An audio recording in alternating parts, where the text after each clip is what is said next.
Hello everyone. In this session, I'm going to look at making different kinds of basic financial calculations using R. We are going to look at the basic initial concepts like time value of money especially, right? Where we talk about present values, future values, annuities, etc. So NPV, IRR, different kinds of basic financial calculations, and how do I use the different kinds of R functions that are available to do all these calculations. So that's the major objective of this session. So we would have some amount of discussion regarding the interest rates, where we talk about the normal compounding of the interest rates, and we would also talk about the discount rate. What do we mean by interest rate? What do we mean by discount rate? How do I convert interest rate to a discount rate and vice versa? Then we also bring in the nominal as well as real rates of interest. The nominal rates of interest primarily, especially when we are talking about compounding frequencies, multiple compounding frequencies are there, right? Let's say the compounding happens twice a year or quarterly. Then what is the nominal rate of interest and what is the real rate of interest in that case? How do I convert from the nominal rate to a real rate and vice versa? Do I have any kind of R functions that are directly available for converting from a nominal rate to a real rate? The same logic holds true for discounts as well, not just for interest, even for discount. Do I have some kind of a function which can convert nominal rate of discount to a real rate and vice versa, especially if the compounding happens mthly every year. Mthly means every quarter, every 6 months, every month, whatever it is. Then we would move on to understand another set of important concepts which we use for evaluating a lot of project decisions, wherein we would be talking about the NPV and IRR, net present value, and internal rate of return. Again, we'll see how we can use the R functions for accomplishing the same. Then we are bringing in the annuities. Annuities, we'll discuss about them, right? Generally, we are talking about equal installments to be paid at equal intervals of time. So those are typically considered as annuities. So how do I really get into finding out the values of the annuities, both the present value as well as the future value, otherwise called as accumulated value. So we'll be looking at that particular stuff. Now, as I said, in the definition of the annuities, we are talking about equal amounts to be paid at equal installments, equal intervals of time. But in some cases, that amount could be either increasing or decreasing arithmetically. So that those kind of annuities are being called as arithmetically increasing or decreasing annuities. So how do I find the present value or future value of those kind of arithmetically increasing or decreasing annuities? That's one more aspect that we need to look at. Similarly, in some cases, the amounts would be growing not in an arithmetic progression, but in a geometric progression, right? Probably 100. It would be increased by, let's say, 10%, 110, 121, 133.2, so on. So the annuity is growing at a geometric progression. If it is growing at arithmetic progression, 100, 110, 120, 130. So this is what it is growing in an arithmetic progression, the amounts. In this case, the amounts are growing in a geometric progression. So if they are growing in a geometric progression, how do I compute the present value or the future value? So those kind of scenarios also we are going to look at. Then the other aspect that comes in is deferred annuities, where the annuity is not starting immediately, but it is starting after a couple of years. So annuity itself is nothing but it's an equal installment in equal intervals of time.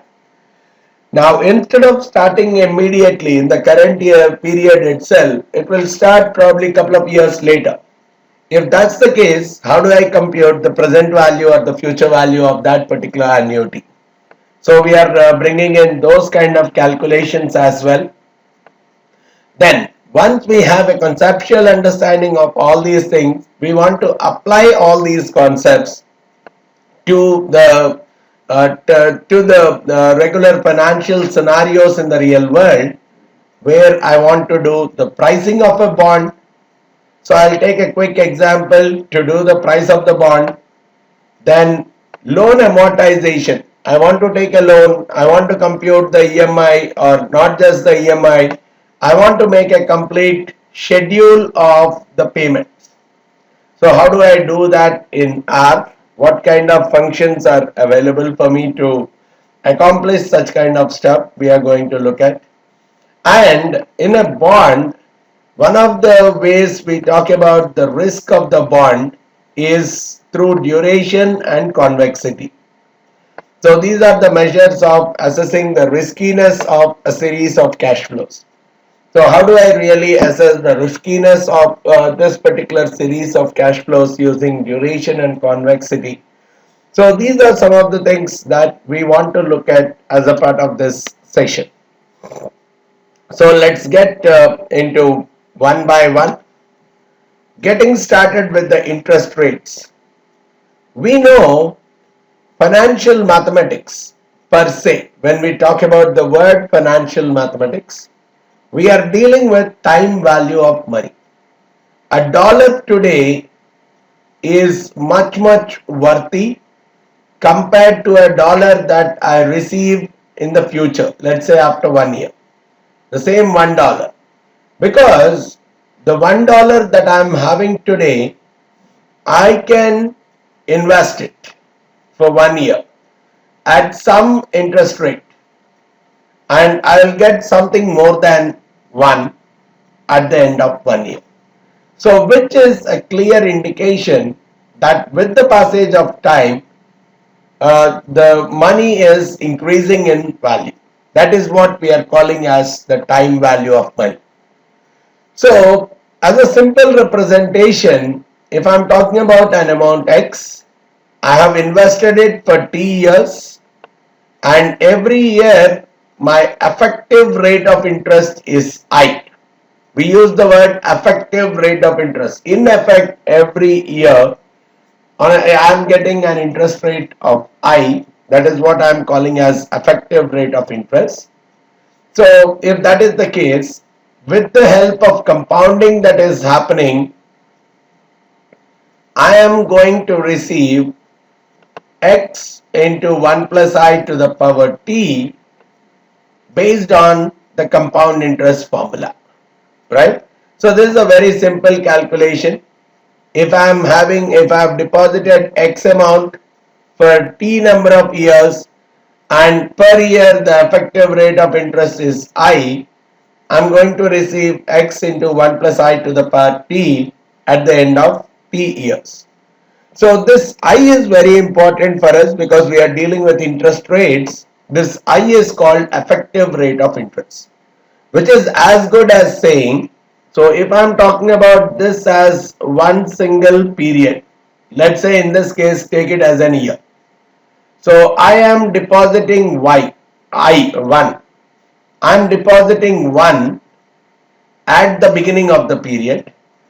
How much will it become at the end of the period. Let's say at the end of the period it becomes 1 plus I. Now this I is what we are calling as the excess is I. This I is what we are calling as effective rate of interest. So that one single unit, when I am investing at the beginning of the period, what will it become at the end of the period? That excess that I am getting during the period is what is typically called as effective rate of interest. Right? 1 becoming 1 plus I at the end of the period is what is my effective rate of interest. So the interest here is I, which I would be receiving at the end of the period. But if I have to talk about the same, right, what is the present value of this I? This I is going to come at the end of this period. But as of today, what is its worth? If I want to find out what is the worth of this I, as of today, it's as good as I by 1 plus I. I'm finding the present value as of today, right? So the present value is I divided by 1 plus I, which is otherwise called as the discount rate. So if that amount I has been earned today itself, at the beginning of the period itself, right? Because if you see, I is coming at the end of the period, right? Okay. So now I'm talking about some x value into 1 plus I is equal to I. Some x. So now I am computing this x, because this x with an interest rate of I at the end of 1 year is becoming I. So based on this I am computing this x, which is I by 1 plus I, which is otherwise represented as D and is also called as the discount rate. So the present value of the interest that I am going to receive at a future date is what we are calling as the discount rate. Now, once I know the interest rate, I can convert it into a discount rate, or once I know the discount rate, I can convert it into an interest rate. For doing all these things, we are working with a few packages in R. So for doing all these calculations, which I am dealing in this particular session, I'll use a package called Live Contingencies. This is the name of the package that I'm going to work with, which contains a lot of these financial mathematics related calculations. So let me do one thing. Let me install that package.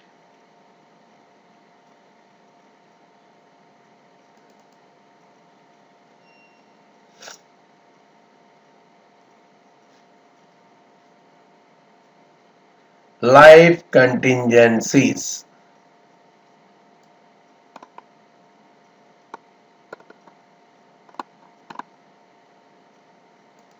Okay. So this is the package that we are going to work with for computing our interest to discount, discount to interest, etc. So remember, discount is nothing but it's the present value of the interest that you are going to receive at the end of the period. Right? So library live contingencies. So we are loading this particular package. Done. Right? So now let's do the quick calculations using this package. See, typically if I want to do interest to discount conversion, actually speaking, I can simply use this formula, right? I equal D equal to I by 1 plus I. So I really don't need it, but yes, let's try to understand the formula. interest to discount. If you try to look at this particular formula,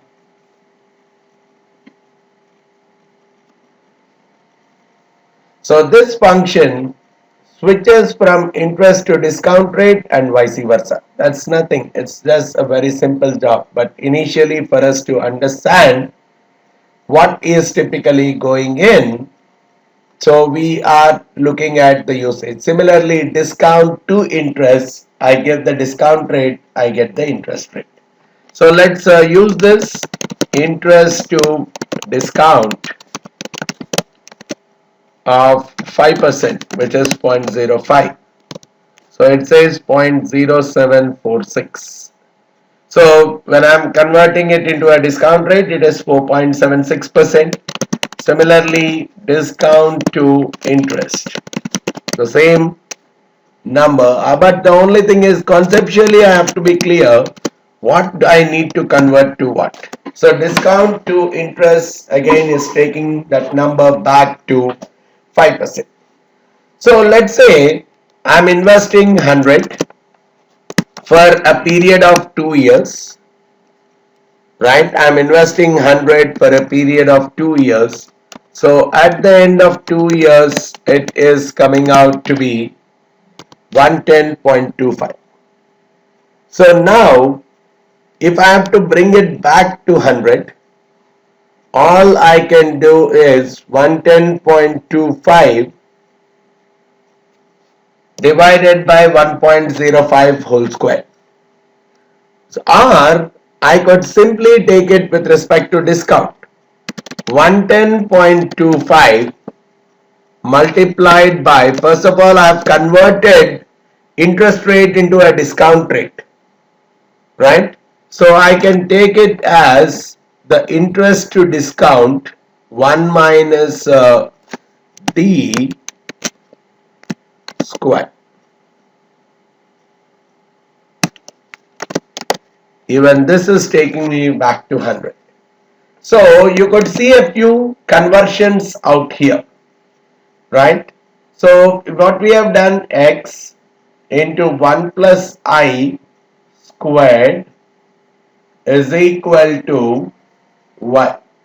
100 into 1.05 squared is equal to y.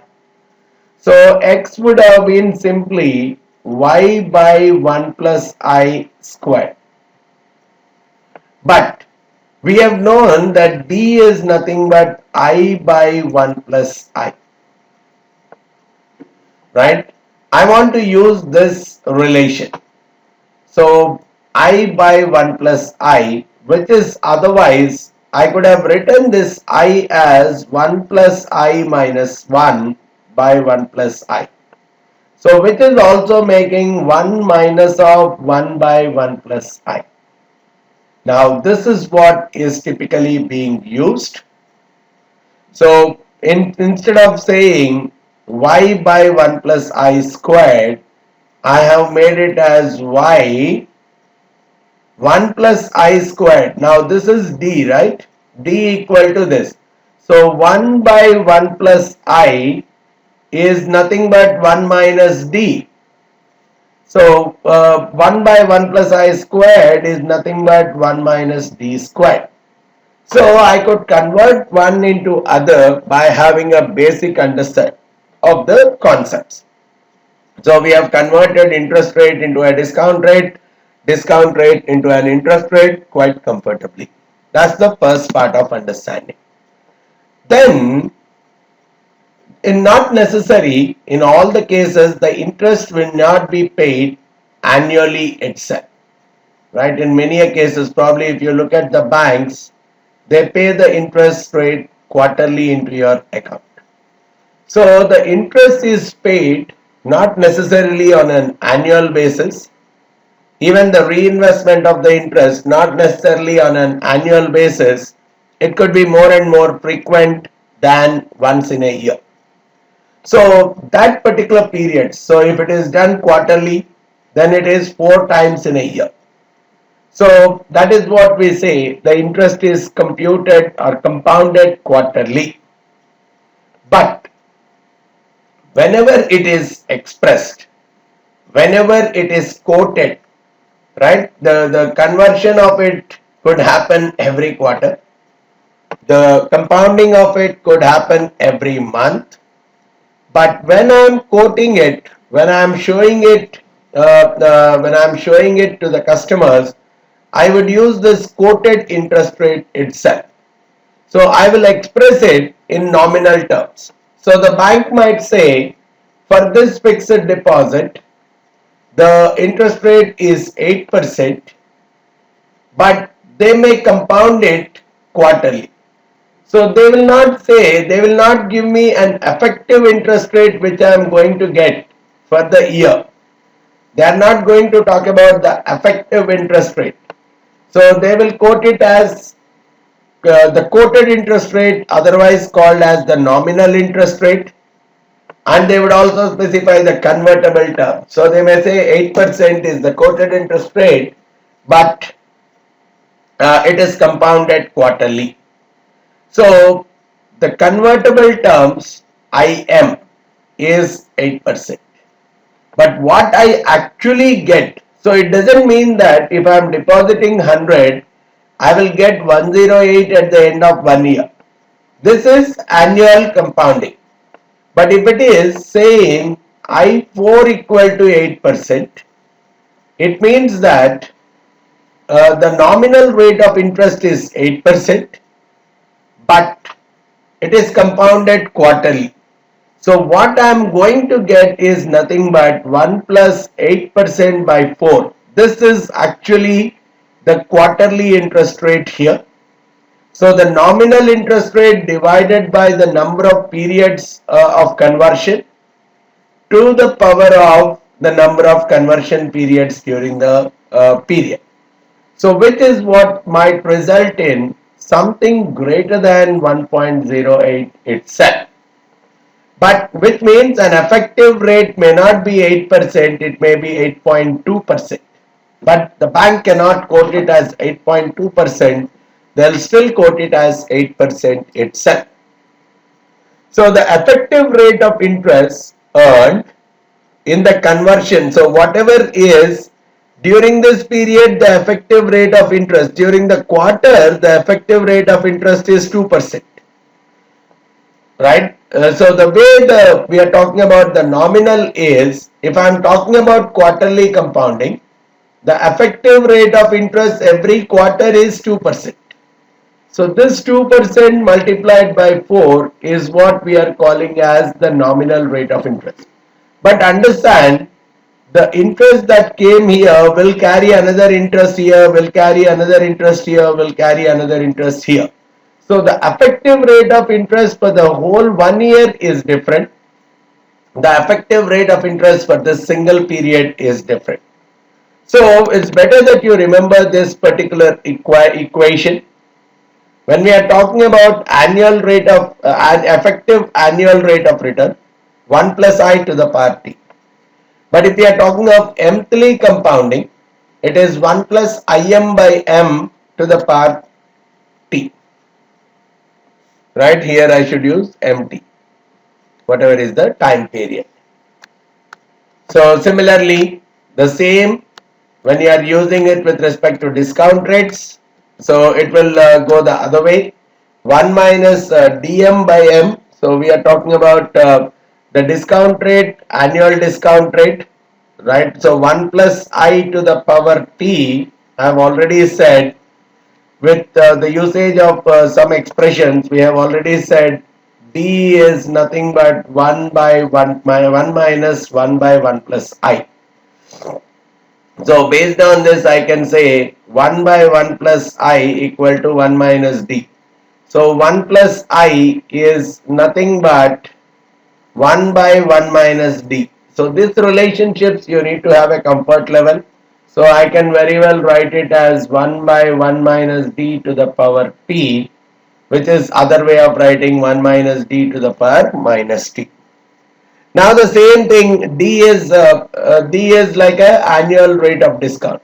But if the discounting is happening every period, mthly conversion, I can write it as dm by m to the power minus t. Here the t is in terms of number of periods.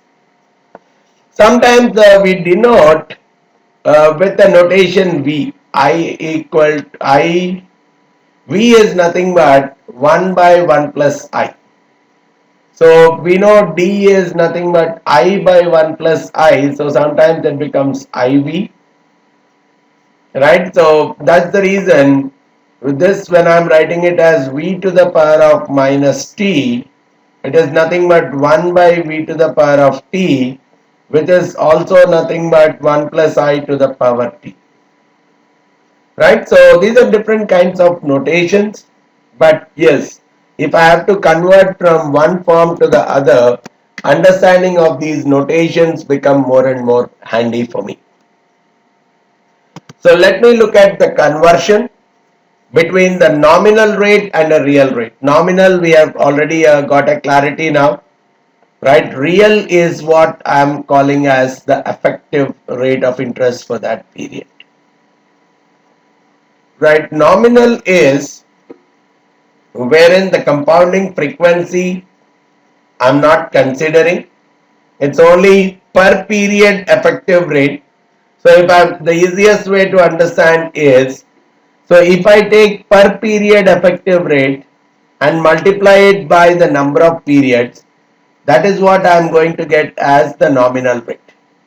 But if I take the compounding for each of the periods into consideration, not just a simple multiplication, but compounding also into consideration for each of the periods and compute the net amount at the end of the period, that is what we are calling as the effective rate of return or the real interest rate. So I can use this function called nominal to real. Let's see what this function is doing for us. Nominal to real. You see this? This function provides convenience functions to switch from effective to convertible rate. So from an effective rate, which is like a real rate, I am looking at convertible rate. So now you could see nominal to real. So the nominal, I am giving the interest rate, which is the rate that I want to convert. I can also use real to nominal. Okay, first let's look at nominal to real. I is the rate to be converted. Then K, the original target compounding frequency. So what is the compounding frequency that I am looking at? So if I set it 4, then it means quarterly compounded, 12 means monthly compounded, and so on. And the type, if I am setting it as interest, it would do on the interest rate. If I am setting it as discount, it would give me the discount rate. So that is what is the type talking of. That's it. So I can very well convert this stuff nominal to real. So let me do nominal to real. If I am talking about an interest rate of, right, let's say 10%, 0.1, then I'm talking about a compounding frequency of quarterly. So I'm setting it as 4. And I'm talking about it as type equal to interest. So it's as good as saying, if I have to convert it into real, oh, let me redo it. I did not close the quotes. Yeah. So it becomes the same 10%. If I'm talking about a quarterly compounding, it is going to become 10.38%. Right? So that is what is the quarterly compounding part. Now similarly, if I want to do the other way, I'll say real to nominal. I'll say real to nominal, everything remaining the same. This time my I is going to be the real rate. So this is the effective rate for the whole year. I want to find out what is the corresponding what is the corresponding nominal rate of interest if I'm talking about a quarterly compounding. So the real to nominal is again taking me back to 10%. But the same thing, if I want to convert in terms of discounts, right? Let's say I want to use nominal to real. Instead of interest rate, I'm talking about the discount rate. Remember, it is nothing but instead of I am taking it as D. So this becomes 0.9096, which is 9.63%. When I am converting this as the discount rate, nominal discount rate to a real discount rate, it is becoming 0.9096, which is 9.63%, right? Which is otherwise we are having a D as zero point 0.1. Now I am converting it into 1 minus, we are talking about D4. The D4 is going to be 9.63%. Then if I am talking about real to nominal, again the same logic. I equal to, I'll take it as 0.0963. Then I'm taking K equal to 4 and type equal to discount.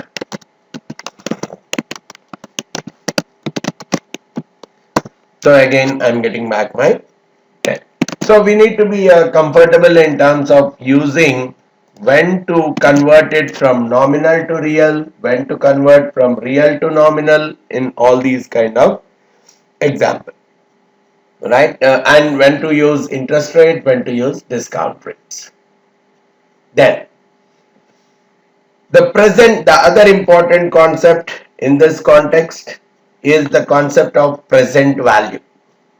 We have a series of cash flows, right? We have a series of cash flows which are going to come at different points in time. Different amounts are going to come, or I need to pay at different time periods. The interest rate is known. So the interest rate, I need it as an effective rate of interest. We'll look at it. For this particular period, I am looking at the effective rate of interest. So I have known cash flows at different points in time. These are the interest rates and these are the probabilities. In some cases, the interest, the cash flows that I am going to get, there may be a lot of uncertainty in the cash flows. Let's say I will get those cash flows only if the project is successful. If it is failure, I will get some other amount, or I will get those payments only when the person is alive. When the person is dead, those cash flows are not going to come up. So there could be some kind of cash flows which are based on a contingency. So that is where the probabilities are typically being considered. So once I have all this information, how much cash flows I am going to receive at what points in time, because any investment that I am making, remember or look at it with slight more criticism, any kind of investment that I am making today, I am going to receive some kind of money in future. Right? In many cases, the amount that I am going to receive in different kinds of instruments except the fixed deposits, so the amount that I am going to receive and or the time that at which I am going to receive those amounts, there will be a lot of uncertainty. So in finance, we are all dealing with uncertainty itself. So the amount that I am going to receive or the time at which this particular amount I would be receiving, they are all uncertain. So when we are talking of uncertainty, there is a scenario of probability that is coming into picture. What is the chance that that amount would be received? Then we are talking about the interest rates for each of the periods. So those future amounts that I am going to receive, I'm going to compute the present value of all those future amounts, right? I'm going to find out the present value to really see if the investment that I'm making is a profitable investment or not. So I can have a direct formula called present value. I'll have a formula called present value. Evaluate the present value of a series of cash flows. So I can give a series of cash flows, I can compute the present value given the occurrence time. So at what time the cash flows are going to come. So I can compute the present value of a series of cash flows given the occurrence time. The probabilities of occurrence can also be taken into account. So if there are uncertainties with respect to cash flows, even those can be considered as a part of the model.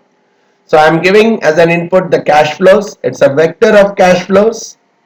So the only thing is it should be coherent with the time IDs. So the number of time periods that I'm giving, the cash flows for each of that time period needs to be provided. Time ID, vector of points in time where the cash flows are due. Then the interest rate, a numeric value or a time size vector. Either I can give one single value or I have to match it with the number of time periods that I am giving. So if for each period I have a different interest rate, then I can give it again as a vector which is of the same size of the time IDs. Then the probabilities are typically the optional where which talk about what is the probability of receiving each of these cash flows. So I have to give all this information for doing this computation. So let's do this numerical which I have written down. Find the present value of 1000 to be paid at the end of 6 years at 6% per year payable in advance. So this is the amount that is payable in advance and convertible semi-annually. So actually what I am being given is D2, right? 6% per year payable in advance and is convertible semi-annual. So the D2 is being given as 6%. But the present value I will always compute with respect to I. The interest rate is always I. So this D2 I should be first of all converting it into D, and this D I should convert it to I and then use this I for computing the present value. So we have to be very careful what is being provided to us. So the D2 is 6%. So I will convert it into D first of all, right? So I can very well say the D, which is the real discount or effective discount. So let me call it as ED, which is the effective discount rate.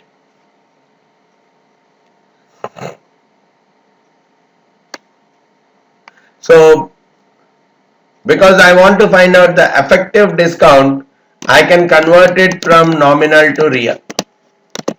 I'll say nominal to real. I equal to, what is the discount rate? 6%. So 0.06. K equal to 2. We are talking about a semi-annual compounding, and the type is coming out as a discount. So this will give me the value of D. D2 is being provided. So from D2 I am computing the value of D. Now from D I have to convert it into I. So basically I'll call it as effective interest, or probably I'll convert it just to I, which is nothing but now I am doing discount to interest conversion.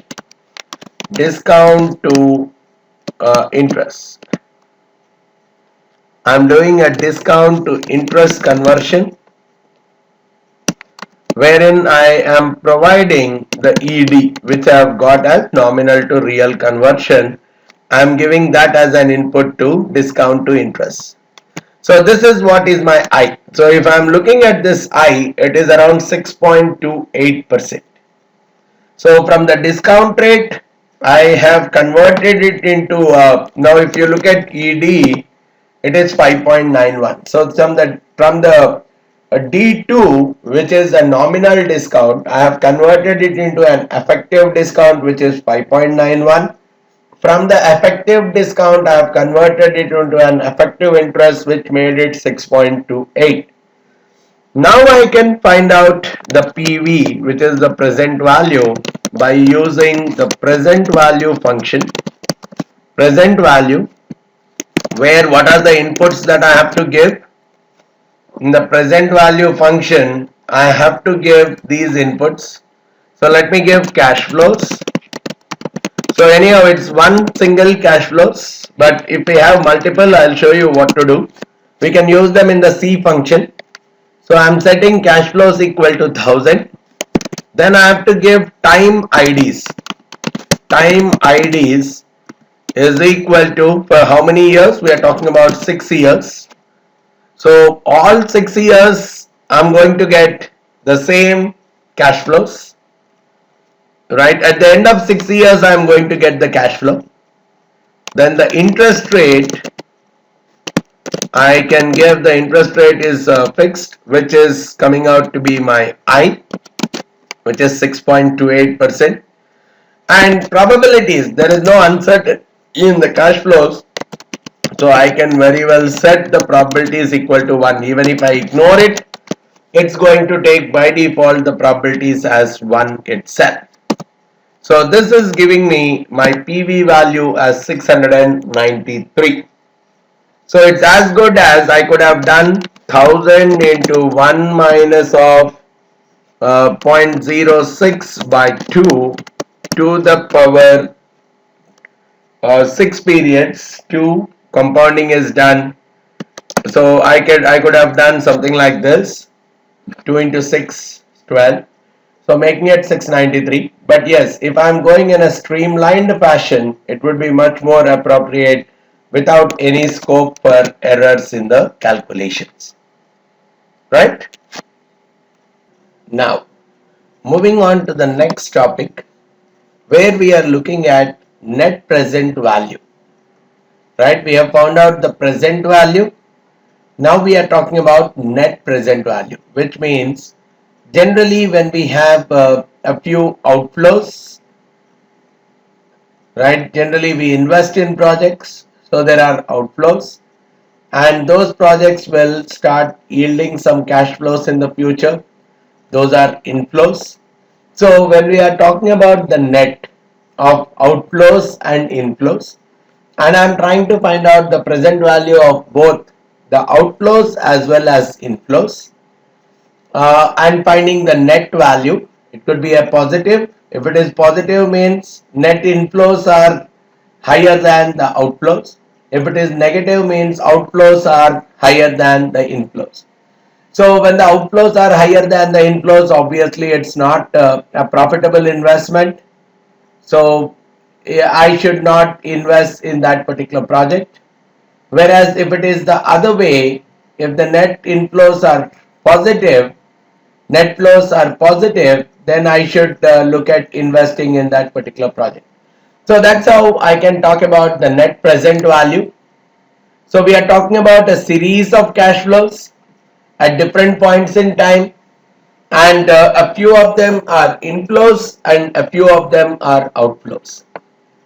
And the net of it, when I am trying to find out, that is what we are calling as the net present value. Very, very important feature to evaluate the whether a particular investment should be accepted or rejected. When the NPV is positive, we will accept that investment. When it is negative, we will reject that investment. And now if you see the formula, we are going to have different cash flows at different points in time. So at period 1, whatever is the cash flow that I am getting, I'll discount it with the interest at period 1.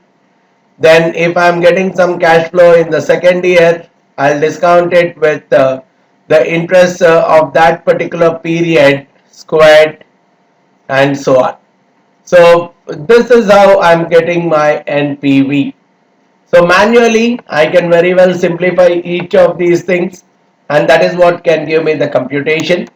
But I can very well solve using the same present value formula that we have used earlier. I can solve the numericals associated with the NPV as well. If you look at this example, we'll take it up. Which investment strategy is preferred between A and B? A is having, I'm investing 500 now, so the investments I'll take it as a negative cash flow. So the time period 0, I have invested 500. This is what is my project A. At time period 0, I have invested 500. Receive 100, 200, 300, 250 at the end of the following 4 years. So at the end of 1 year, I am receiving 100. At the end of 2 years, I might receive 200. 3 years, I will receive 300. And at the end of 4 years, I am receiving 250. This is how this investment of 500 is going to fetch these cash flows for me in future. So these are all estimated numbers only. So I need to have a good amount of understanding of my project so that I can estimate how much cash flows I am going to get in the future. Then I have a B which says you invest 700 now and you receive 1000 at the end of time 2. So these are the two projects that are available with me. So here it is 0, here it is 0, all these are 0. So lump sum I am going to get 1000 at the end of year 2. Now what we are saying is which out of these two projects are more and more comfortable, right? Which one I should go with? If I have NPV as a decision criteria, if I am trying to make my decisions using NPV, which of the following projects do I need to take up? If you remember the kind of present value formula that we have used, it requires all the cash flows. So I have to specify the cash flows. It requires the times at which I am going to receive those cash flows. So I have to specify the time. Interest rate, here the interest rate, I can make some kind of an assumption regarding the interest rate. So let's take it as let's say 10% or 8%. Let's take the interest rate as 8%.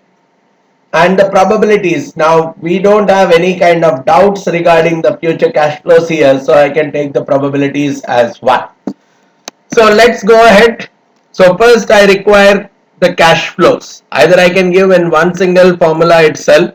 So let me call NPV1, the first NPV for the first project, or probably let me call it NPVA. The project A, I am looking at the NPV, where I am using the formula present value. The first thing, cash flows, right? The cash flows, instead of directly giving 1000, if it is the same amount, I could have given it as something like this. But here we have different cash flows in different periods. So it's better that we use a C function. So the first one is minus 500, then it is 100, then it is 200, 300 and 250. So we have taken these as the cash flows over each of the periods. Then I have to give the next input as time IDs. Time IDs, I will set it as each of the periods. So because I have given 5 different cash flows, I need 5 different time IDs. So because they are in a sequence, I will give it as 0 to 4. So it will take the values 0, 1, 2, 3, 4. Then the interest rates, if they are different, fair enough, I have to give them separately. But for this entire period, my interest rate is 8% only. So I am simply taking it as 0.08. And probabilities I can ignore because there is no uncertainty in the payment, or it's as good as I am giving probability as 1. So this is how I am getting my NPVA. Time IDs, probabilities must have the length of cash flows. Okay, so probabilities again must have the length of cash flows. So probably I should put it as a sequence from 1 to 1 increment by no, I can't put so let me say we'll repeat it, repeat 1 5 times. So that is what we'll set it as probabilities. Otherwise I could have ignored the probability. So we are repeating 1 5 times. So that is where I am setting the probabilities as equal the length same as that of cash flows. So based on that, I am going to get my NPV for the project A, which is working out as NPV A is telling me that the number is 185.96, right? So for this project, the NPV is 185.9675. This is the NPV for this project, and because it is a positive one, I can very well take up this project. Whereas now let me see for the project B, NPV B, just a quick revision. So I am using the present value function. The cash flows this time, there are only two cash flows, remember. So the one is a negative cash flow of 700, then there is a positive cash flow of 1000. Coming to time IDs, I have only two times. One is a time period 0, the other is 2. So that's the reason I am not giving it as a sequence. The interest rates, they are common across the whole period. The interest rate is 8%. So I am setting it as 0.08. And probabilities, again I can very well set it as repeat the number 1 2 times. So with this I can very well find out my NPVB, what has actually happened. Cash flows, time IDs, interest rates. Oh, I have to, in time IDs I didn't give a C function. So give a C function. So my NPVB is computed. So NPVB is coming out to 157.33. In the second case, the NPV is 157.33. So because the NPV, now both the projects are good enough projects because the NPV is positive in both the cases. So anywhere where the NPV is positive, that particular project can very well be taken up. But what we need to understand is, if I have to really pick up only one single project out of these two, right, sometimes called as mutually exclusive projects. So if I take one of them, I cannot take the other one. So if the projects are mutually exclusive, though both the projects are equally profitable, I cannot take up both of them. I have to take only one. In that case, I would prefer this first project because it is having a higher NPV compared to the second project. So that's how we can use NPV for the decision making purposes. The project that is having the highest NPV would be preferred for the investment purpose. Then on the same lines, just like NPV, sometimes people also use another mechanism called IRR for evaluating the projects. IRR is nothing but the internal rate of return. Okay, here if I want 8% in NPV, what is that we are saying? I want an 8% return. Based on this 8% return, what is the present value of both the projects? So I as an investor, my expectations, my expected return is taken into consideration for computing the NPV. So I require, so this 8% is called as the required rate of return. I as an investor, I require 8% return on any investment that I am making. So considering this 8% as the required rate of return, the NPV is computed as this and this. But now in IRR, what happens is I will not consider the investor's required rate of return. In turn, I will see what is that minimum rate of return that makes the project break even. So which means what is that particular rate of return where the NPV is exactly equal to 0?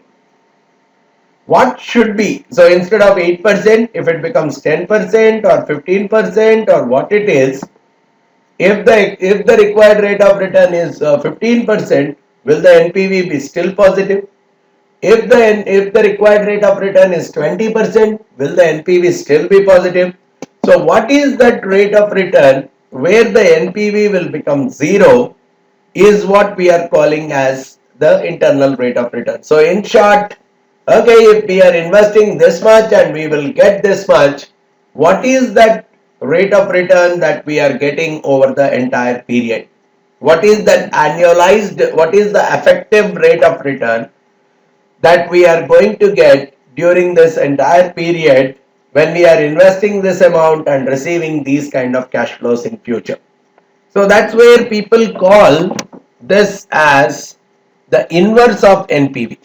So instead of specifying an interest rate, we would be deriving that particular interest rate where NPV becomes 0. That particular rate of interest where NPV becomes 0. So that's the typical process we do for solving also. We create a function wherein I'll use the present value computation and I'll set the present value to be as minimum as possible. That's the reason I take present value should be 0. So I would be iterating through the process. So because we don't have, we have to do it the trial and error way. What we generally do is we create a minimization function. We create a kind of a function wherein we are taking the NPV value. We take the NPV squared. So NPV equal to 0 means NPV squared is, instead of taking it as 0, we'll say let it be as minimum as possible. So do an iterative process. We will talk about the minimization, the non-linear minimization. We can use a quadratic minimization. So we'll use non-linear minimization process to typically make sure that this NPV value, NPV squared value, because if I take NPV and say it is 0, it could be either negative or positive. So that's where I am taking a square of the NPV and trying to see this, the squared value should be as much minimum as possible. And for using this minimum, I'll use this non-linear minimization function. So which will typically compute the value of IRR for me. So this is how the function I am writing. I am writing a function with IRR as the input. And we are finding the present values wherein we are giving the cash flows. The time IDs we are giving, which are already known. So I'll take the same example and compute the IRR. The interest rate that we are supplying is this IRR. So this particular IRR is computing me the NPV using the present value function. And I am making sure that this NPV squared will be 0. And for that, I am trying to find out what should be the value of IRR. And that minimize that value, equating it to as minimum as possible. I am using the NLM function, which is nothing but the non-linear minimization. So for the same examples, I want to do the IRR. So first, let me compute a function f, which is a function of IRR. So whatever the function f gives me, that is what is the IRR that we are trying to use. So we'll use this formula, present value. We'll compute this present value of the cash flows, whatever I supply as the cash flows. So let's make it general. So I'll supply the cash flows to it as some CF. I'll take some CF. So I'm supplying some cash flows. Then the time IDs also I can specify. So let me call them as TI, the time IDs, and the interest rate.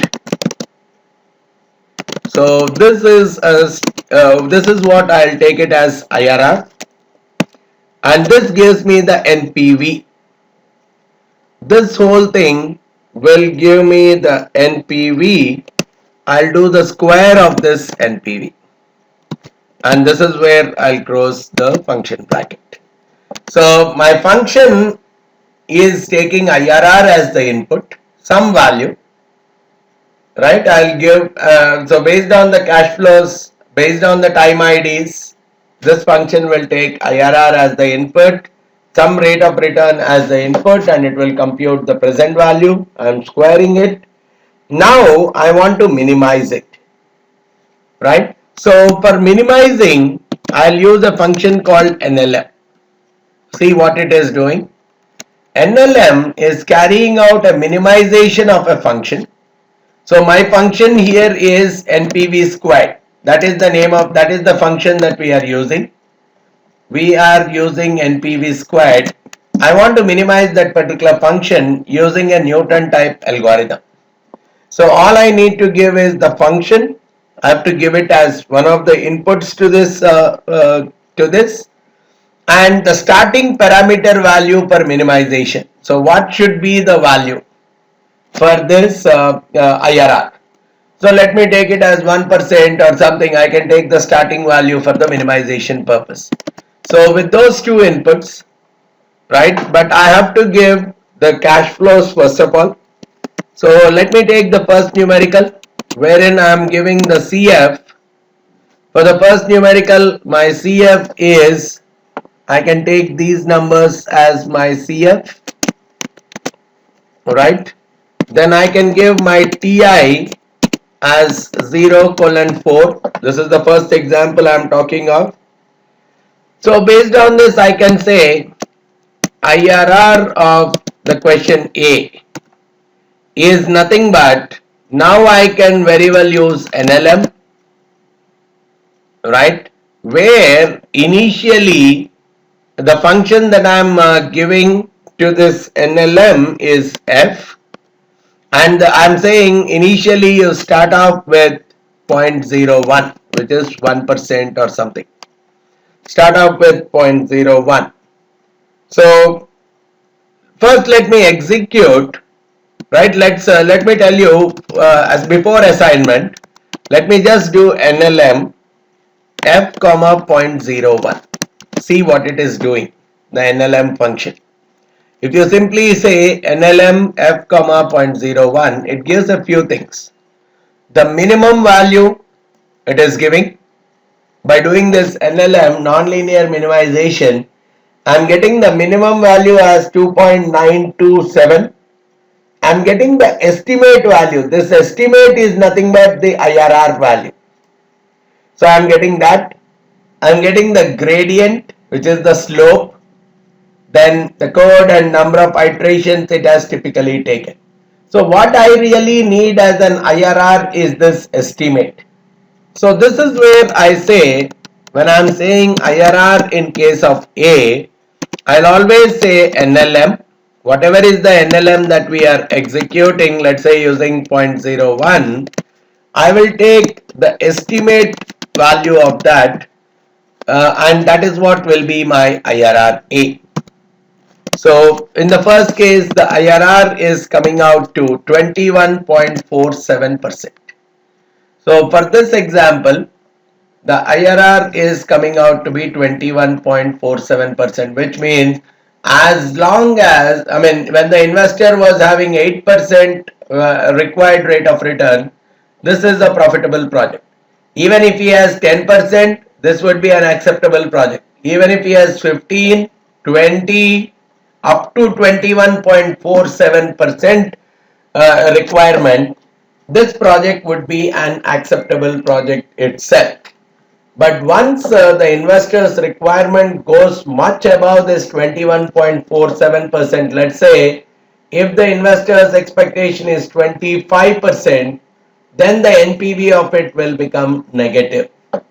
So then the project would be rejected by the investor because he wants 25% return, whereas this project is capable of generating 21.47% return. So as long as the IRR is greater than the required rate of return, which is demanded by the investor, this project will be an acceptable project. So this is what generally we call as the cost of capital.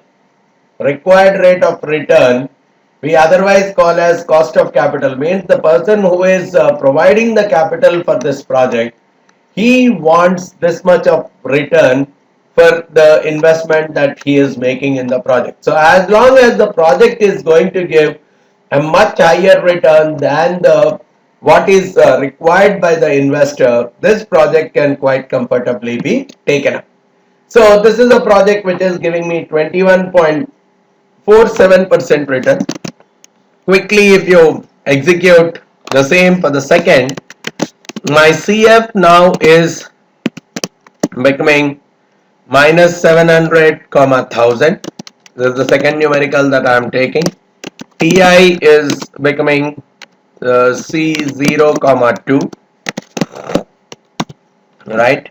And now I can very well use IRRB, which is nothing but NLM, nonlinear minimization is what I am trying to do. This function I want to minimize. I'll start off with 0.01 itself and I'll take the estimate of whatever it is typically giving. So if I look at IRRB, it is saying it's 19.52%.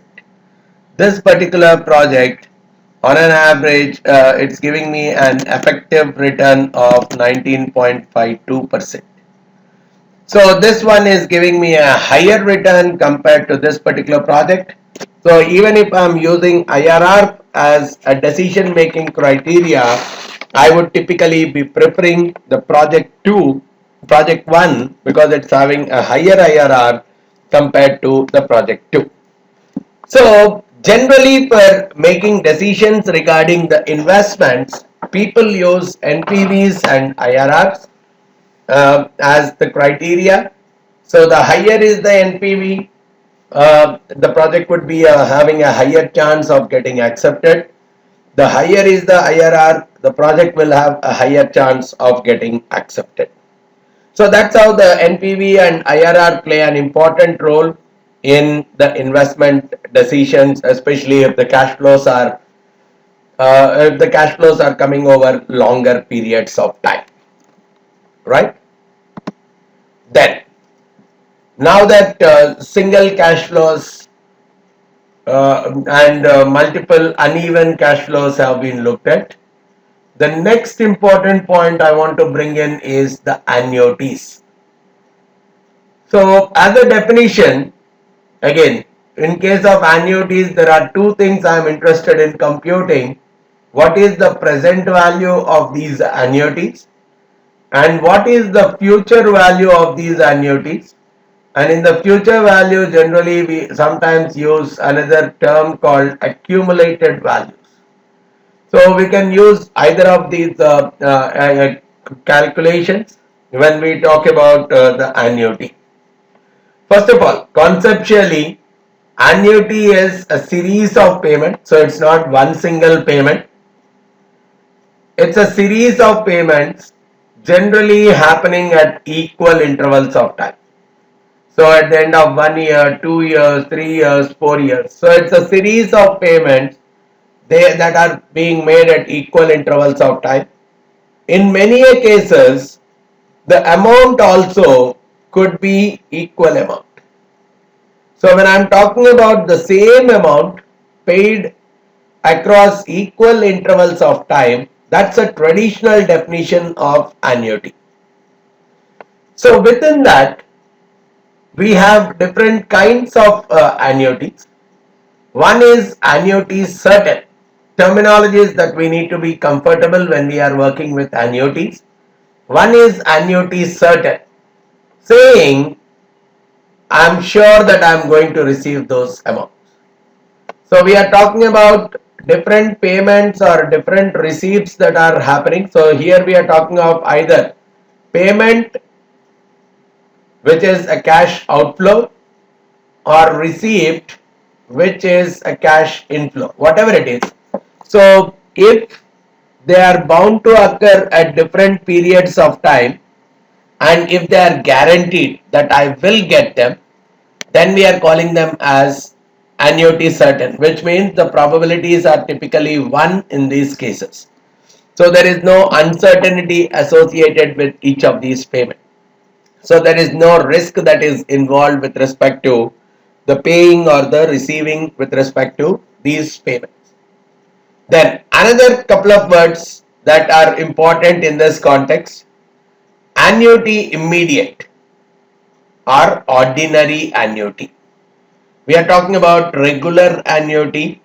There are different words to it, or ordinary annuity or annuity immediate. So there are so many words for it, right?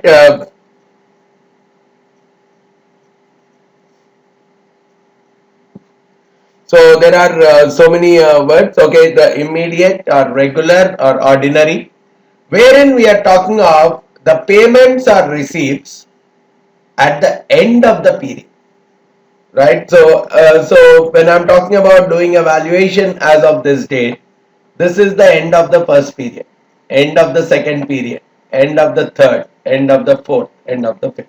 So if I'm talking about the payments or receipts occurring at the end of each of the periods, we are calling it as a regular annuity. But if the payments are done at the beginning of each of the period, that's the only difference.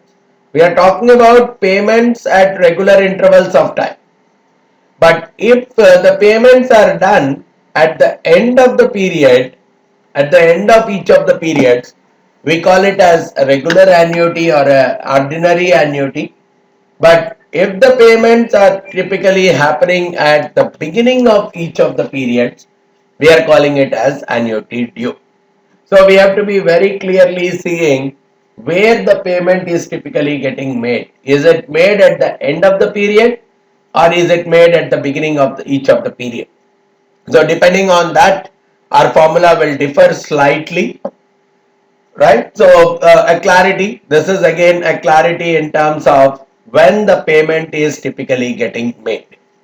Now, when we are talking about this particular annuity, we can find out the present value of all those future cash flows that we are going to receive at the end of each of the periods.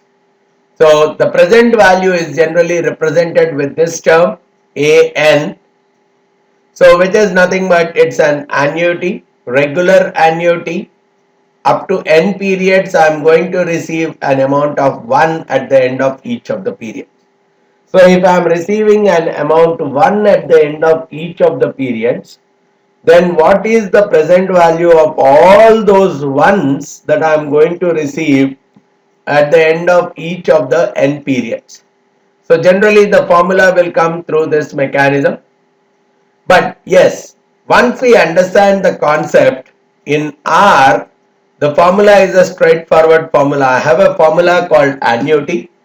So it can do the computations of both ordinary annuity. The same formula annuity can do the calculations for ordinary annuity, can do the calculations for annuity due, and many more things. So we have to be slightly understanding the whole formula of annuity so that we can use them quite comfortably in our calculations without getting that confusion. So let's use the word annuity. It's a function to calculate the present values of annuity certain. So I can calculate the present values of annuity certains, no uncertainties that are involved with respect to the payments. So I can use the annuity function to compute the present values of all those certain annuities.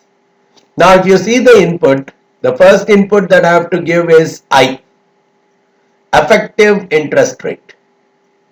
Right, so I have to specify what is the effective interest rate in a decimal form. I should not specify it as 3%, I have to give it as 0.03. Again, if for all the entire period the interest rate is same, I can give it as one single value, but otherwise I have to give it as the vector of interest rates. So depending on the how many time periods I am giving, those many interest rates I need to have. So that is, so if each period is having a different interest rate, I have to specify it that way. In many of our initial calculations, we may have one single interest rate itself.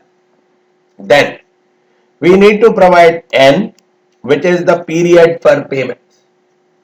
So how many years this particular annuity is going to be paid or received? What is the period of this particular annuity? N number of periods. So if I am setting N as infinity, then that particular annuity we are calling as perpetuity. If N is infinite, so generally we are talking about payment for 10 years, 15 years, then they are regular annuities. But if N is set as infinite, which is forever kind of stuff, we are calling that annuity as a perpetuity.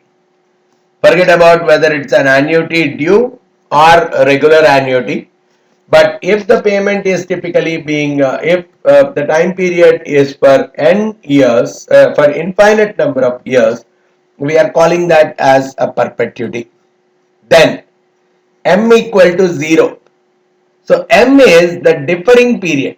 So at a later point I'll take up this example. But the annuity is not starting in this current period itself, but probably after a couple of years. So annuity is equal payments at equal intervals of time.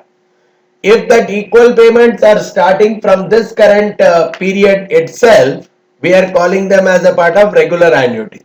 But if this process starts after a couple of periods, right? Initially for the next 2 periods there are no payments. From the third period onwards, every period you have to pay this much. In that case, we call it as a deferred annuity. So we have to specify the deferring period. If you don't specify it, the default value is taken as 0, saying the payment is immediate. So it's not deferred. In this period itself, there is a payment that is happening. Then we are talking about K, which is yearly payment frequency. How frequently we are paying in a particular year. So if it is 1, it means that the payment is being made at the end of 1 year itself. So we are talking about the number of payments that, within a year, how many payments are we typically making. So that is the yearly payment frequency. And finally, the type. I will set it, if I set it as immediate, it will be an immediate annuity. If I am setting it equal to due, it would be an annuity due. So almost all the problems can quite comfortably be computed with this particular formula. All the present values of the immediate annuities, annuity dues, lot of these calculations can be done straightforward here. So let's take up a few examples which can help us in solving these numericals quite comfortably. Compute the prices of this following annuities. Calculate the present value of an immediate annuity. Okay, I have to calculate the present value of an immediate annuity. Amount of 100. So the cash flows is 100 for each of the period for 5 years. So we are paying 100 for 5 years. So the N for me is 5 at the rate of interest of 9% per year. So I is coming out as 9%. So I could directly use the formula as well, right? Whereas I can directly use the annuity formula also. So the cash flow, I will directly take it as a multiplier. So the numerical 1 for me is working out as 100 multiplied by, now I will take the annuity value. So annuity, the first input in the annuity function I have to specify as I, which is the effective interest rate. So let me take my I as 9%, which is 0.05. Then I have to give N, which is the number of periods which this annuity is going to continue, which is 5. M, there is no differing period, so I can set it to 0, otherwise it could, it will by default it will take as 0. K, the yearly payment frequency, here the payment is made only once in a year. So I don't need to bother about it. I can even ignore it. The default is k equal to 1. And then I am looking at type. So because this is an immediate annuity, I am setting it as immediate. But if it has been an annuity due, I will set it as annuity equal to due.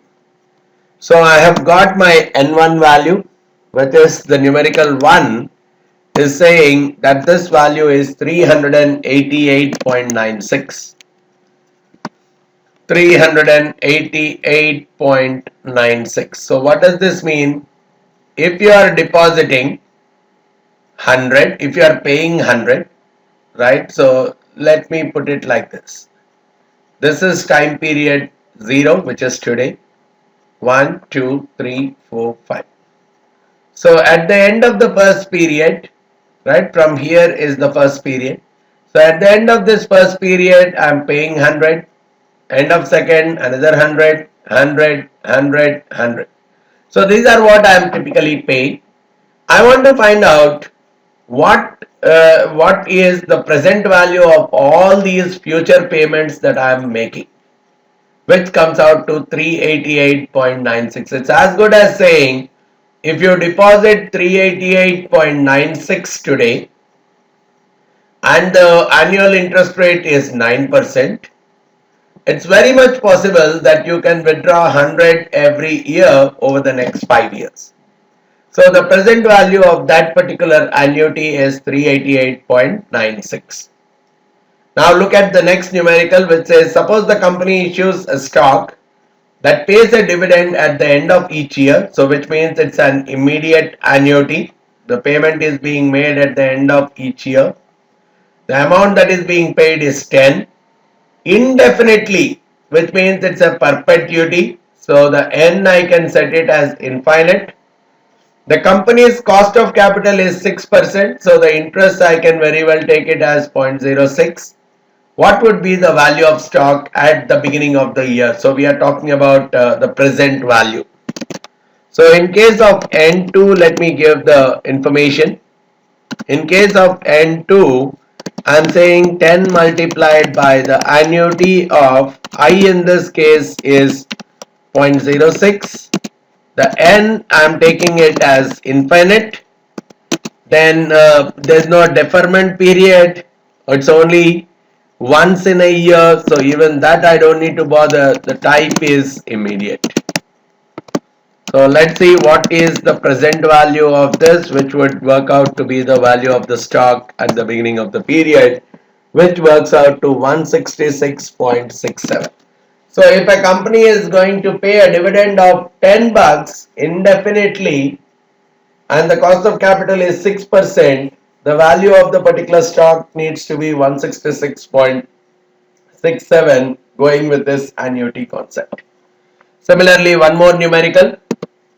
What amount must you invest today? So invest today means I have to compute the present value at 6% interest. So I is coming out to 0.06, compounded annually. So K is 1 only here, so that we can withdraw 5,000, right? So I'm talking about withdrawing an amount of 5,000 at the beginning of the year. So it's an annuity due. So every year I want to withdraw 5,000 at the beginning of each year for the next 5 years. So N is 5. Again, it is beginning immediate. So there is no deferment period, and I am drawing it once in a year itself. So I can very well say N3 is nothing but 5,000 multiplied by annuity, where I is working out to 0.06. Then I have N, which is 5 years. And I am also now considering the type is not an immediate annuity, it's an annuity due. K I don't need to specify because it's once in a year. And even the M I don't need to specify because there is no deferment period. So with this it says if you deposit 22,325 right now and the annual interest rate is 6%. So right from the current period, right from the beginning of the current period, you would be able to withdraw 5,000 over the next 5 years. But if the same thing would have been an immediate annuity, the amount that I would require is slightly different. So if I have to withdraw at the end of the year, the first 5,000 I am withdrawing not at the beginning of the year but at the end of the year, then all I need is only 21,000 to withdraw 5,000 in each of the years. So this is how we can typically compute the present values of the annuities. Now even if you just extend it by giving a few more things, I say the k equal to 2. Let me just set k equal to 2, which means the payment is happening twice in a year. In this case, you have to deposit 21,373. If which means every 6 months the payment is getting made now.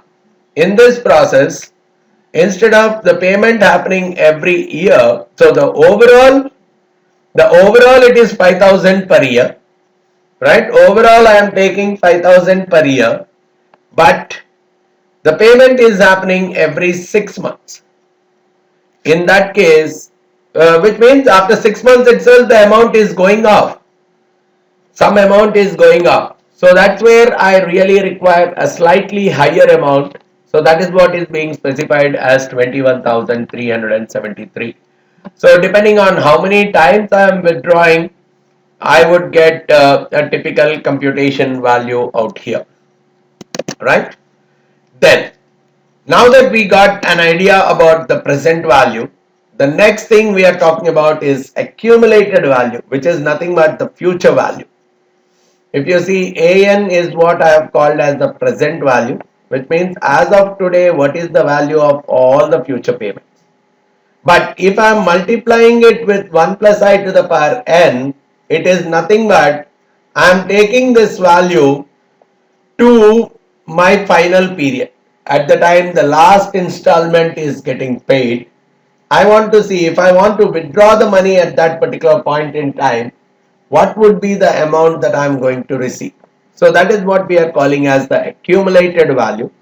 So it's as good as if these are the different periods that I am talking of, different payments happening at each of these periods. If I find the value of all those payments as of today, it is called as the present value. If I find the value of all these payments as on the last payment date, this is what we are calling as the future value or the accumulated value. So how much is accumulated at the end of 5 years? So which is nothing but the annuity that I am getting, I am capitalizing it by multiplying with 1 plus I to the power n. I am putting a compound interest on the top of it. So it works out to be again another formula. The advantage is the formula is more or less similar to your annuity formula. All the inputs.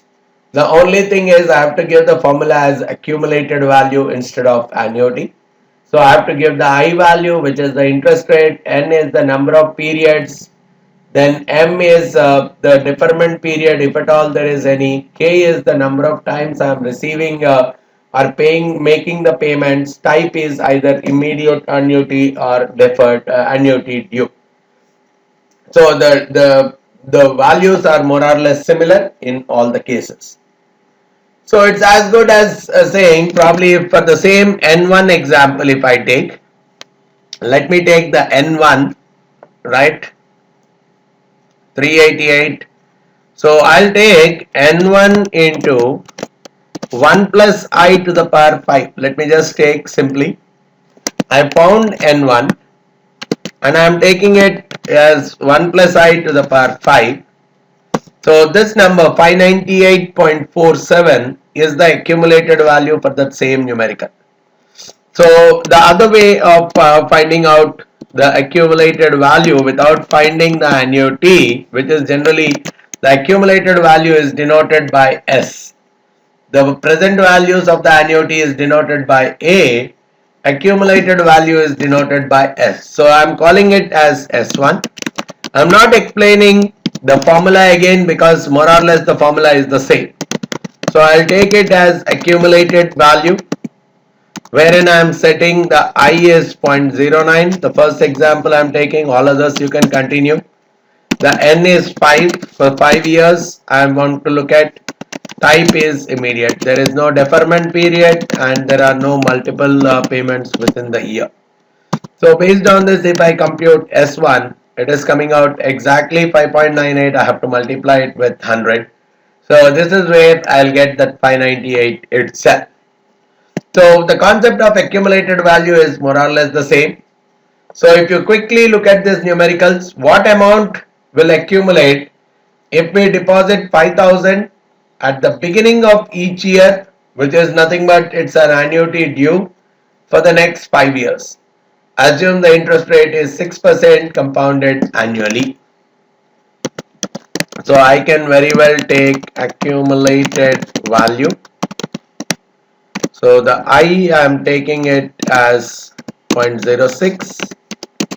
The N I'm talking about 5 years. The type of annuity is annuity due. So which is giving me that my S2 is 5.97. So this 5.97 I have to multiply it with 5,000. So which is giving me almost 29,876.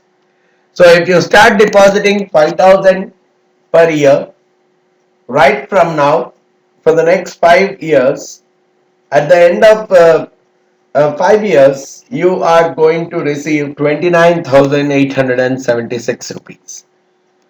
Similarly, a man wants to save 100,000. Okay, so his final amount needs to be 100,000 to pay. So look at the framing of the numerical, right? We are talking about 10 years time period. So here the amount needs to be 100,000. An education fund requires the investors to deposit equal installments annually. So every year he has to deposit some equal installment at the end of each year. So we don't know how much he has to deposit. So some X he has to deposit, and that X multiplied by annuity, regular annuity, whatever we are talking of. If the guaranteed interest rate, so this annuity is having I equal to 0.05, N equal to 10 years, and it is an immediate annuity, which is the regular annuity itself. How much does the man need to save each year to meet his target? So I have to find out this X. So which is nothing but 100,000 divided by whatever is the annuity amount that we are going to get. So which we are talking about the X, which is nothing but 100,000 divided by, so we are not talking about the annuity here. We are talking about the accumulated value. The accumulated value is becoming 100,000. So let me take the accumulated value, right? Because this X keeps accumulated to 100,000. So I am talking about X is 100,000 divided by the accumulated value. So we can do two ways. I'll show both the ways. One using the accumulated value, two using the annuity as well. So when I'm using the accumulated value, the interest rate is 5%, the N is 10 years, and I'm saying the type of this particular annuity or accumulated value is an immediate. So which is saying that my X value is 7950.47. If I have to go with the annuity concept itself, yes, I'm going to receive 100,000 at the end of 10 years. What is the value as of today? I can find it as the present value also. So first let's do, if I have to use annuity, what is the way out? I'll find out the present value, right? So let me call P, which is nothing but I'm finding the present value of my cash flows in this present value, my cash flow is one single cash flow of 100,000. The time IDs that I have is 10 years. It's a lump sum thing. So I have a time ID of 10 years. The interest rates, this interest rates is going to be, what is the interest rate here? 5%. So when I'm giving this as the input, so the present value of 100,000 is coming out, which is 61,000. So 100,000 at the end of 10 years is same as 61,000 as of today. Now what I can do, I'll divide this 61,000, right, to get my to get how much I have to deposit. I'll divide this 61,000 by the annuity of I is 0.05. Then I'm taking N is 10 and type is immediate. Now this is another way I can solve this problem. All we need is clarity on the process. So even this is giving me that I have to save 7,950 every year over the next 10 years, so that the overall at the end of 10 years this amount is going to be 100,000, right? So this is the way we can solve different kinds of numericals that are associated with the annuities. I can find out the present values as well as the future values or accumulated values associated with each of these annuities, right? So now that we are comfortable doing the calculations involving annuities, we move on to the next, where the annuity amount may not be constant throughout, right, but it follows some kind of a pattern.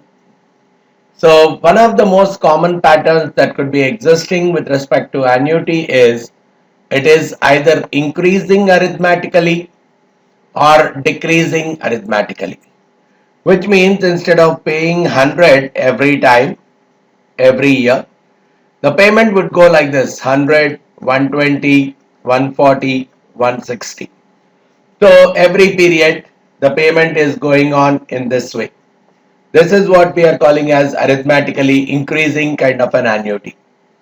Or it would be decreasing: 500, 475, 450, and so on up to 100. So this is called as a decreasing annuity. This probably could be up to 500. This is called an increasing annuity.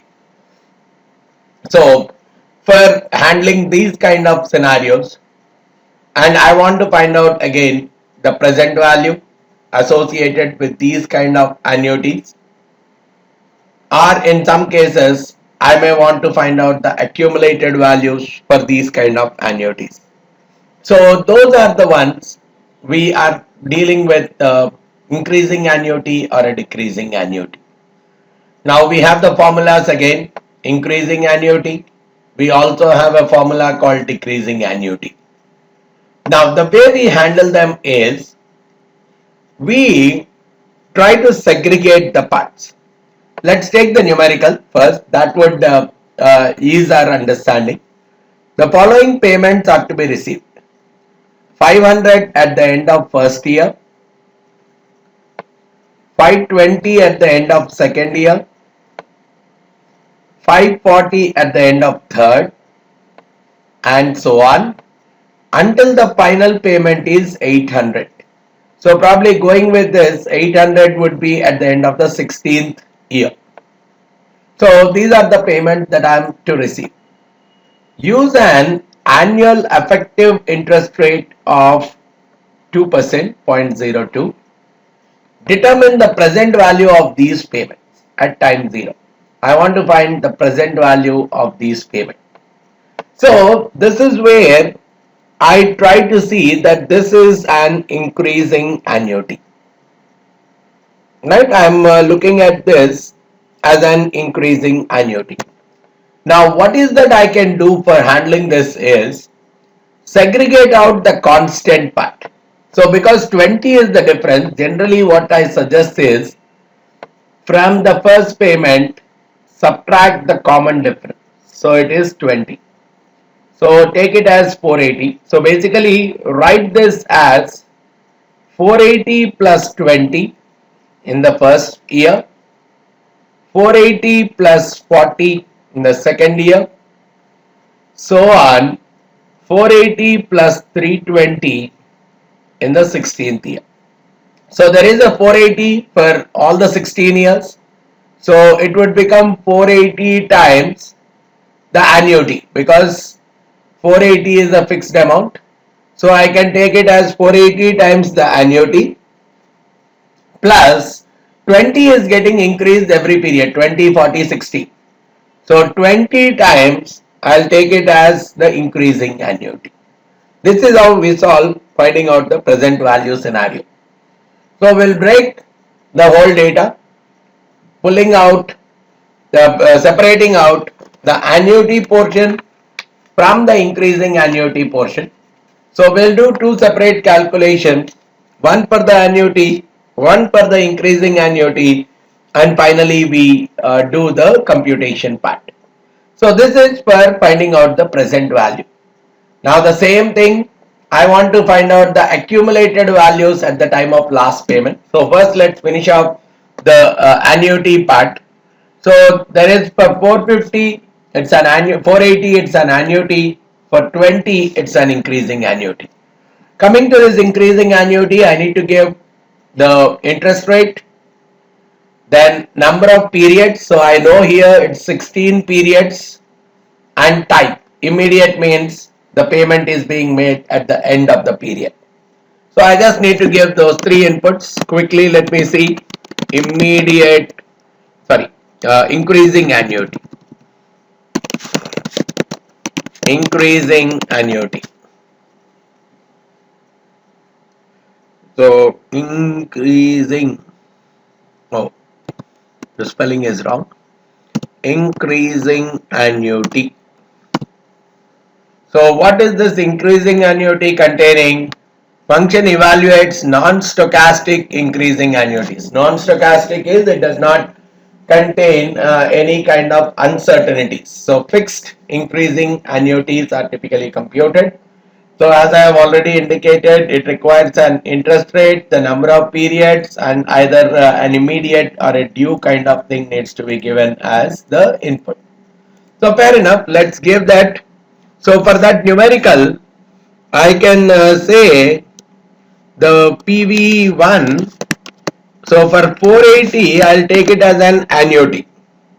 So I'm taking annuity I equal to 0.02 for a period of 16 years, and the type is increasing, type is immediate. So this is the annuity portion for that 480, and I have for 20 I have increasing annuity. So I'll take it as increasing annuity with the same inputs. My I is 0.02, my N is 16 years, and the type again is immediate. So this is what I'm considering to find out the present value of this. So this gives me my PV1 is 8711, 8711. So if it is going to pay me 500 after 1 year, 520 after 2 years, 530 after 4, 540 after 3 years, and so on, increasing at the rate of 20 every year, then the present value of all those payments that I'm going to receive is equal to 8711. Or now the second question talks about find the accumulated value. Now if you want the accumulated value, just do a capitalization. So PV1 into 1 plus I is 0.02 to the power 16. I could have directly done this to find out the accumulated value at the end of 16 years. So at the end of 16 years, the accumulated value is going to be 11,988. But here also we can do the same thing. We can first use accumulated value for the constant portion. For the constant portion, I can use accumulated value, which means for 480, I can do the accumulated value separately using the accumulated formula. And for the 20, I have an increasing accumulated value, right? So that increasing accumulated value is actually obtained by this function called ISN. So let me see what this ISN is all about. Non-stochastic increasing annuities future value. So I can give the non-stochastic increasing annuities future value. So interest rate, the number of periods, again I have to give immediate or annuity due. So ISN is something that I can directly use for getting the accumulated value of the annuity. So this would have been, so I'll say AV1, which is the accumulated value. So initially I will take for the 480, I'll take the accumulated value formula because it's a regular annuity. Accumulated value giving the same I equal to 0.02, N equal to 16 and type is immediate. So this is my accumulated value for 480 and for the 20 I will use ISN, increasing accumulated value. Again the same logic, I equal to 0.02, N equal to 16 and again the type is immediate. So by giving this as the input, I can very well get my AV1, which is more similar to doing a capitalization on the annuity value, that present value of the annuity that I have got. So either of the ways, I can use a combination of accumulated value and ISN, or I can use a combination of annuity and increasing annuity, and after that do a capitalization of the result that we have got. So for every problem, once the conceptual aspect is clear for us, we can very well have multiple ways of finding out the solution to that problem, just like this case that we are talking about, right? Fair enough. So this thing I think is comfortable. So let's move to the next. Now instead of arithmetically increasing or decreasing, in some cases I may see that the annuities might be increasing in a geometric progression. So instead of saying 100, 110, 120 kind of stuff, here we are talking about R 20. If it is increasing at 20, it is 100, 120, 140, 160. But going with the geometric progression, 100, 120, again 20% on this, 144, 20% on this, 172.8. So this is how, if it grows, the annuity, this is what we are calling that the annuity is growing at the geometric progression. So if the payment grows by some kind of percentage R and the interest value is I, then we are trying to adjust the interest rate by finding out a new interest rate J, which is nothing but 1 plus I by 1 plus R minus 1, which is otherwise, if you see, it is I minus R divided by 1 plus R. So either I do this kind of a setting, my J, which is the new interest rate, I can very well find out as I minus R by 1 plus R. Using this I can find out the new interest rate, right?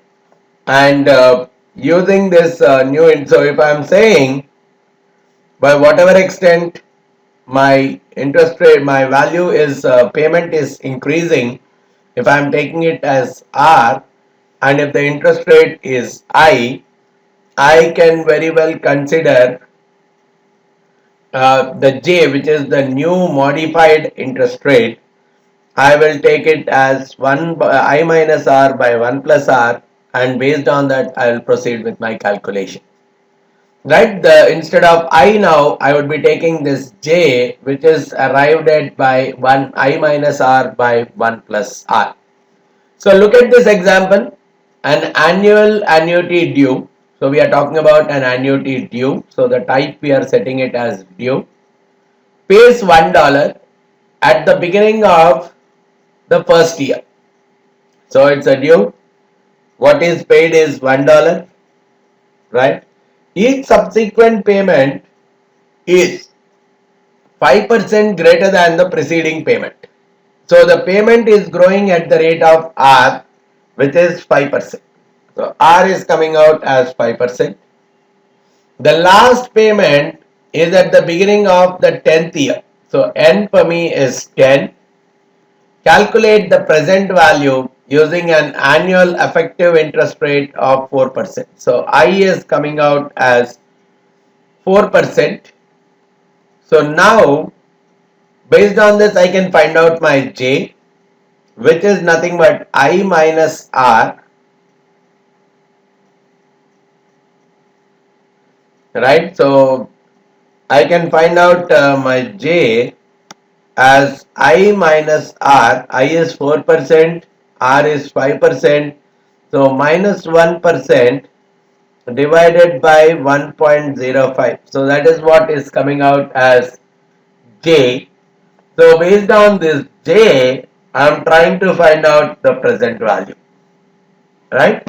So this is how we are adjusting the I based on the R that we are getting. So let me try finding it out. First let me compute my J, which is nothing but I minus J. I is 0.04 minus R 0.05 divided by 1 plus R 1.05. 1 plus 0.05. So this is what is coming out as my value of J. Then if I want to find out the present value of this annuity, let me call it as PV2. So the amount is 1. Then I need to find the annuity here. It goes everything the same way. Now I will directly take it as J, which is my new interest rate. Then N, I'll take it as 10 years, and type, I'll take it as annuity due. So I'll take it as due. So based on this, I'm getting my PV2, which is working out to 10.44. So if the amounts are increasing at this particular rate at 5% every year, my interest rate is 4%.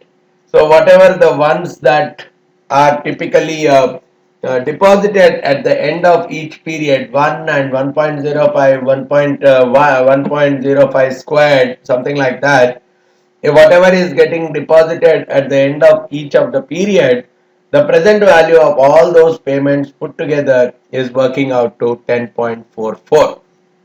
So that's how I can typically compute the present values, or even I can do the accumulation also. Once I know the present value multiplied by 1 plus I to the power 10, I'll get the accumulated value. The only thing is here, I don't need to separately look at increasing annuity or decreasing annuity. Adjust the interest rate. If it is growing at a geometric progression rate, just adjust the interest rate. Use that modified interest rate instead of the original interest rate. That will solve the numerical completely. Right? So that's how we are addressing problems of this kind. Then, the other scenario that we generally encounter is the deferred annuity. The annuity is not starting in this year. So in this year itself, if it is at the beginning of the period, we call it as annuity due. If it is at the end of the period, we are calling it as immediate annuity or regular annuity. This is what we have been using. But in some cases, the starting date of the annuity is not in the current period. neither at the beginning of the current period nor at the end of the current period.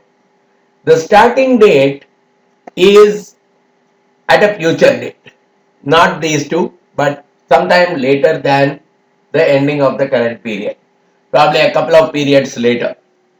In that case, we call this kind of annuities as deferred annuities. Everything is the same annuity formula, the same accumulated value formula, we'll use the same things. The only thing is in that there is a parameter called M, which we would be setting it to whatever the time period.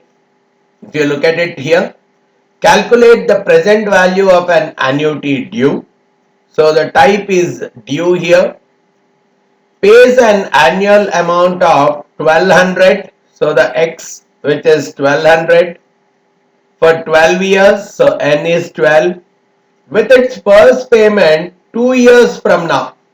So we are talking about an annuity a deferment period of 2 years. So we'll set M equal to 2. The effective annual interest rate is 0.06, which is 6%. So this is how I can treat it as annuity due and solve the problem.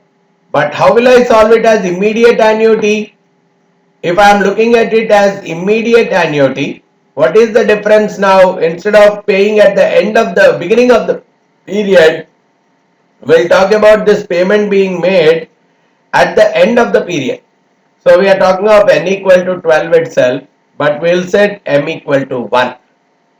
So for the next year, the beginning of the second year is nothing but the end of the first year. So that's where I'll set M equal to 1, all else remaining the same. I should get the same answer if I'm going with immediate annuity and setting M equal to 1, or an annuity due setting M equal to 2. Either of the ways. So let me try out. Right. So we are talking about deferred annuity. So I'm calling it as DA1. So it's nothing but 1200 times. I'm taking the annuity formula, wherein my annual interest rate is coming out to 6%. The number of years, we are talking of 12 years. Now here I have to set which is the deferment period to 2 periods. I'll set my deferment period to 2, and if I'm setting it to 2, then the type will be annuity due itself. But if I'm setting it to 1, the type will be immediate annuity. So I am finding out DA1, which is giving me 9491. The same logic, if I change this from due to immediate and I change this from 2 to 1, then also the result should be the same, which is giving me the same 9491.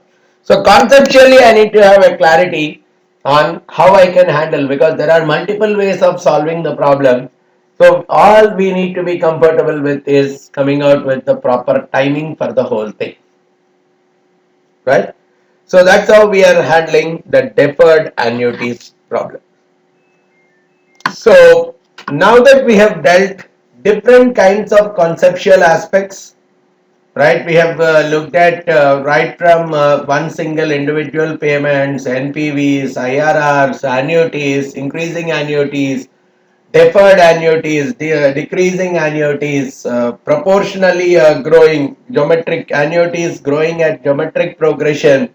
So with so many such kind of examples, right? The basic conceptual aspects being clear, the formulas of R being clear, the functions of R being clear to handle all these aspects.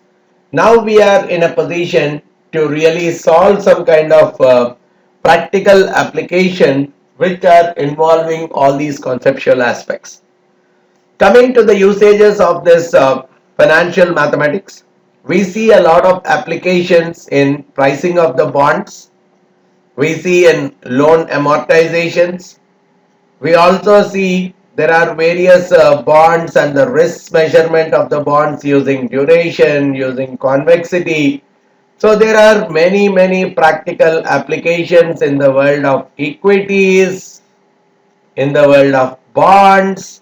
Almost every financial instrument that we are talking of the valuation of that financial instrument typically goes with the present value computation itself.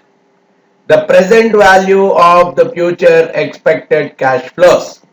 That's the typical fundamental that we are using for any kind of financial instrument pricing or valuation. So we need to have a good amount of understanding on this. So that's where I have taken some simple examples to start with. So if I have to do the computation of the price of the bond, how will I use all this knowledge that I have gained with the calculations of the present values, the annuities, etc. So right, let's try to understand it. So I'm talking about a 5-year bond, right? N is 5. It offers 3% coupon. So coupon is some fixed amount that the bond pays every year. The par value of the bond is 100. So which is the final value, which is what we are calling as the par value. The final value is going to be 100 for this particular bond, right? The coupon is 3% of that, which is 3. But this 3 is paid twice a year. So which means it is 1.5 that is paid every 6 months. So the coupon is quoted as annual coupon, but it is paid 6 months, every 6 months, which is telling me that it is 1.5 every month. So I have to use an annual effective rate of 5% and find out the price. Now, which means if I look at the cash flows that I'm getting, so 3 is coming in the first year, 3 is coming in the second, 3 is coming in the third, 3 is coming in the fourth, and also 3 is coming in the fifth, along with a principal value of 100 that is coming in the fifth year, right? So for 5 years, this 3 is looking like an annuity, but the payment is happening twice a year. So I can set K equal to 2 in my annuity. In my annuity till now we did not use K. It was taking a default of 1, which means the payment would be made only once in a year. But here, because the bond payments are happening twice, I can very well take that the payments are being done twice a year. Rest all remaining the same. The payment is being made at the end of the year. So corresponding to this 3, right, corresponding to this 3, I can treat it as an annuity,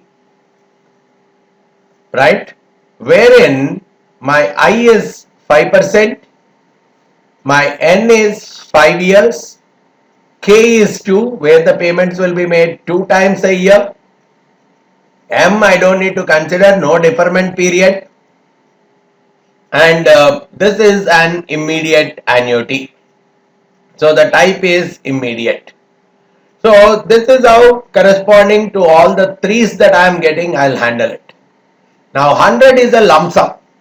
So I can very well find the present value associated with this lump sum using the present value formula. I'll find out the present value formula where I is 0.05, N is 5, right? And now this is not an annuity. So my cash flow, I have to give cash flow, which is 100. So I give these things, I'll get the present value corresponding to this 100, which is the lump sum amount. Corresponding to these annuities, I will do this one. Finally, it will give me the bond price. So the present value of all these future cash flows that we are going to receive is what is the price of the bond. So I'll call this as bond price. The first thing regarding the redemption amount, par value, 100 I am going to receive on maturity. So I am calling it as 100 times present value computation. The cash flows, right? I have to give cash flows is equal to 100 on single value times time IDs. I can give it as after 5 years. and I have to give interest rates is equal to point, what is the interest rate? 5%, 0.05. So based on this, I'll get the present value of this 100. Along with that, I'll take the annuity also. So I'm taking it as annuity. For this annuity, my I value is 0.05 and N is 5 years. Type is immediate because the payments are being made at the end of the period, not the beginning. K, I will set it equal to 2 because the payments are being made twice a year.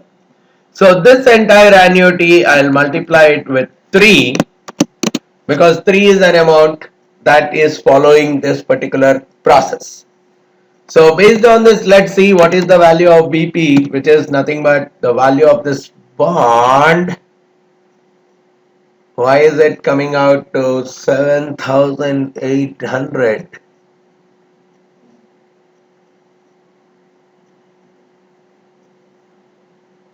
Oh, I don't need 100 into here, right? Because I have already considered in PV, I have taken the cash flow.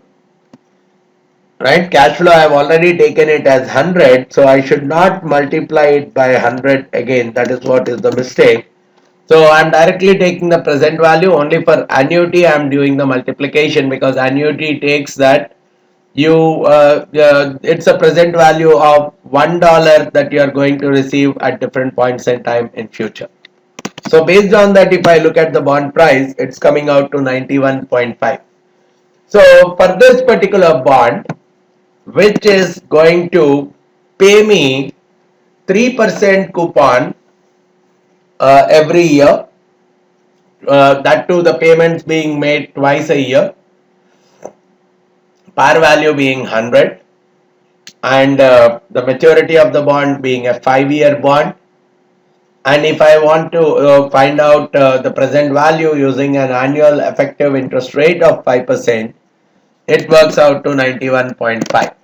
So if the bond is available for, so that is the value of the bond as per its features. Now if the bond is available in the market for lesser than 91.5, I can very well go ahead and purchase the bond. But if it is available for more than 91.5, I would not be interested in purchasing the bond. I might very well drop off from the purchase of the bond. So that's how we can do bond pricing using the present value as well as the annuity functions that we have learned as a part of this time value of money. Then let's take up another example in this context. Loan amortization. We are talking about a 10,000 loan is stipulated with 7% annual interest rate, right? Annualized periodic rate. So we are talking about the loan amount X equal to 10,000 bucks. The interest rate we are taking it as 7%, and there are monthly installments. So my K is coming out to be 12. I'm talking about a monthly installment here. Find the monthly installment if the loan is planned to be repaid in 5 years. So my N is 5 years. And I want to prepare a table for the entire 60 months. So basically it's like 10,000 is the total loan amount, right? So typically the present value, or because it's an annuity, the annuity going with this scenario,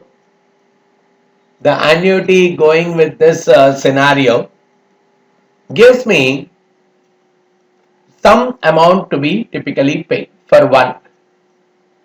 But what we are talking of is the entire 10,000 corresponding to 10,000. I want to find out what is the value of this particular annuity. And that would give me the annuity associated with 1 year, how much I have to pay. So based on that, if I am finding out for Month means I have to divide this annuity value by 12. So if you are trying, so basically it's like I'm paying some installment, right? So probably think of this like this: some A value, some amount A value I have to pay, right? This A value, when I am multiplying it with the annuity factor, this A value, when I am multiplying it with the annuity factor, which is taking 0.07, and I'm talking about 5 years, K equal to 12, immediate kind of scenario, right? So this A value multiplied with this. Now this A is the total yearly amount. Now we are asking for a monthly amount. So this A I am calling it as 12M. So M is the monthly amount. So 12M multiplied by this annuity factor will be equal to 10,000. So basically now M for me comes out as 10,000 divided by this annuity factor as well as by 12. So this would give me what should be the monthly installment that I have to make. So I can call EMI as 10,000 divided by the annuity factor I need to consider. So let me take annuity I equal to 0.07, N equal to 5 years, K equal to 12 because it's a monthly installment that we are talking of, type equal to immediate, and there is no deferment period, so I don't need to bother about that deferment. So whatever this computation that is coming out, I'll divide it by 12. So based on that, I'm getting my EMI value as approximately 197. So this is the EMI that I have to pay every month over the next 5 years. So basically if you are looking at how much you are paying, I'll multiply the EMI with 60 because every month you are paying almost 197. So overall for that 10,000 loan that you have taken, you would be paying 11,819 bucks. But in some cases, I might be interested in preparing a table for the entire 60 months, which is what we typically call as amortization table, right? How much EMI we are paying corresponding to what is the interest part, what is the principal part. We want to do that kind of a table kind of stuff.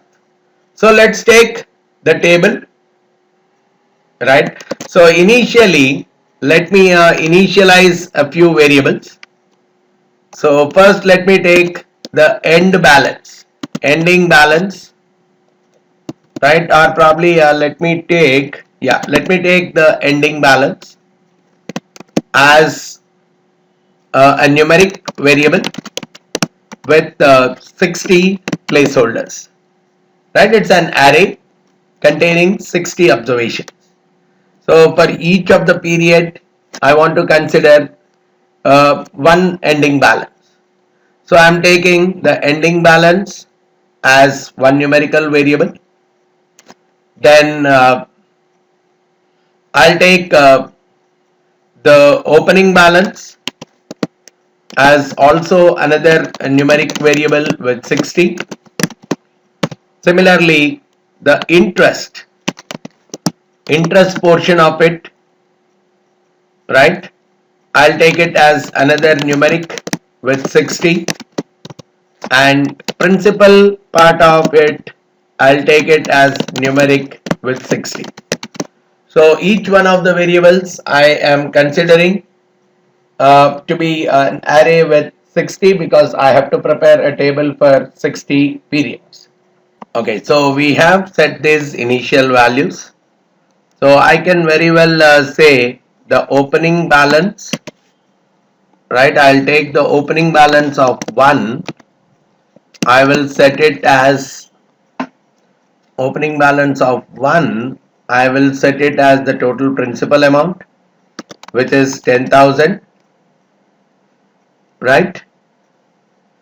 And so for all the initial ones, for interest of 1, I will set it as opening balance of 1, interest of 1, I am setting it as opening balance of 1 multiplied by whatever is the interest rate, right? So the interest of 1, the interest rate is typically what is the interest rate? 0.07 by 12. So this is the interest of 1. Then principal of 1 comes out as the total EMI, whatever we have got, EMI minus the principal interest of 1. Let's first test out for 1, then we'll go ahead, right? So EMI minus the interest of 1. And what else? Principal is there. Then we have ending balance, which is working out as the OB ending balance of 1 is working out as the opening balance of 1 minus the principal of 1. So let's see whether all the calculations have been taken care or not. So let me put OB of 1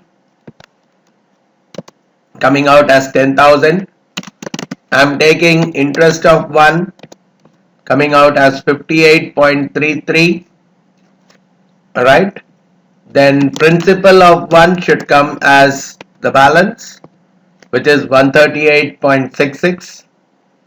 And ending balance of 1 is coming out as 9,861.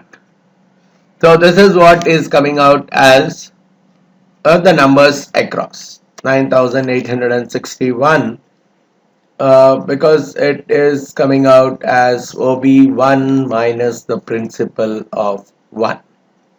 Fair enough. Now we will do it from 2 onwards.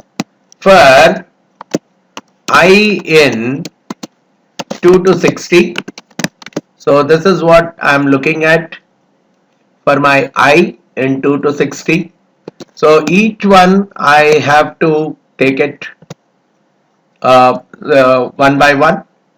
For I in 2 to 60, I am considering the first thing, the opening balance of I. Opening balance of I is same as ending balance of I minus 1. So this is what will come out as the opening balance of I. It will come out as ending balance of I minus 1. The interest of I will come out as opening balance of I multiplied by 0.07 by 12. This is what will come out as interest of I.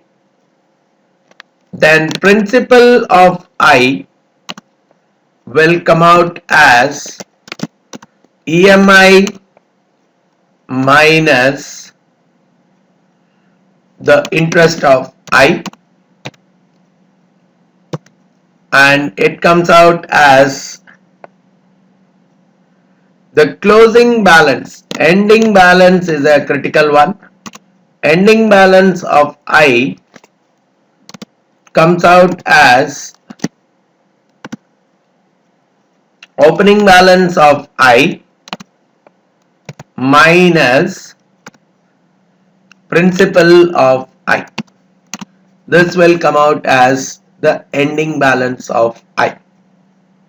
So based on this, I am looking out, and we also require the EMI,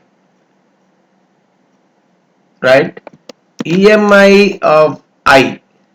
Let me take another column called EMI. So EMI of I is always the same as EMI. right? So let me close this.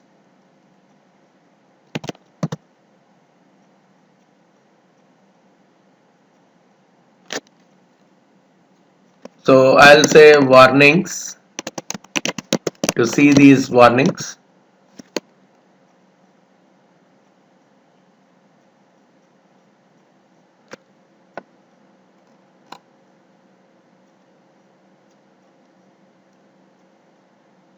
Okay, it's warnings itself, fair enough. So I can set EMI of 1 also to be equal to EMI. So I have all the runs. Okay. So EMI also, let me set it as numeric 60. Then I can set EMI of 1, etc. So I'm setting EMI also as numeric.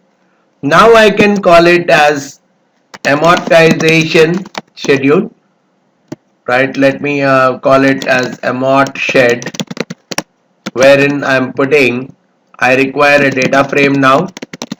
So I'll consider all of them as a part of the data frame. So initially I will set month equal to 1 to 60. I'll simply repeat the process. Then the EMI, right? I'm setting the EMI as the EMI values. Then probably if required I can round that EMI, or let me take the EMI as it is. Then I can take the opening balance, open I'll call it, which is like OB, and I'm also having interest, I'm calling it as INT. Then principal, I'm calling it as PRI, and finally close, which is the closing balance, I'm calling it as EB. So based on this I'm creating a data frame called amort schedule. So let me see what comes in amort schedule. Wow, I'm getting a kind of a table which is telling me for each of the months what is my opening balance. So EMI is coming out as 0. So EMI did not come out properly, but let me see opening balance. Okay, everywhere this is principal is keeping on increasing, interest is keeping on decreasing, right? EMI. Okay. So what we can very well do is amort schedule dollar EMI. Let me assign it to EMI value. Now let me see what it comes out. Amort get.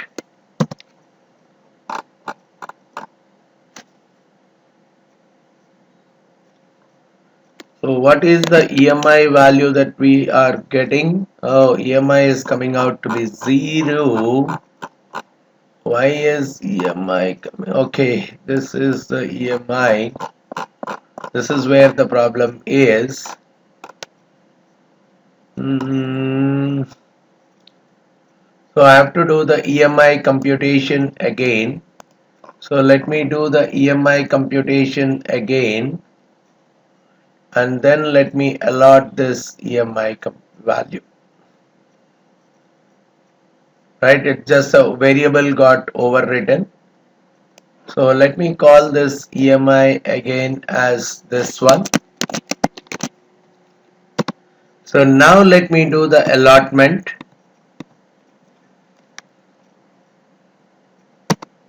Now let me see amort sketch.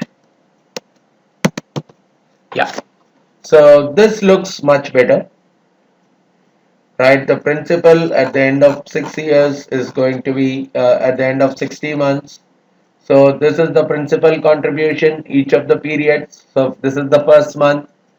From the second month, this is the opening balance. This is the interest portion of it. This is the principal portion.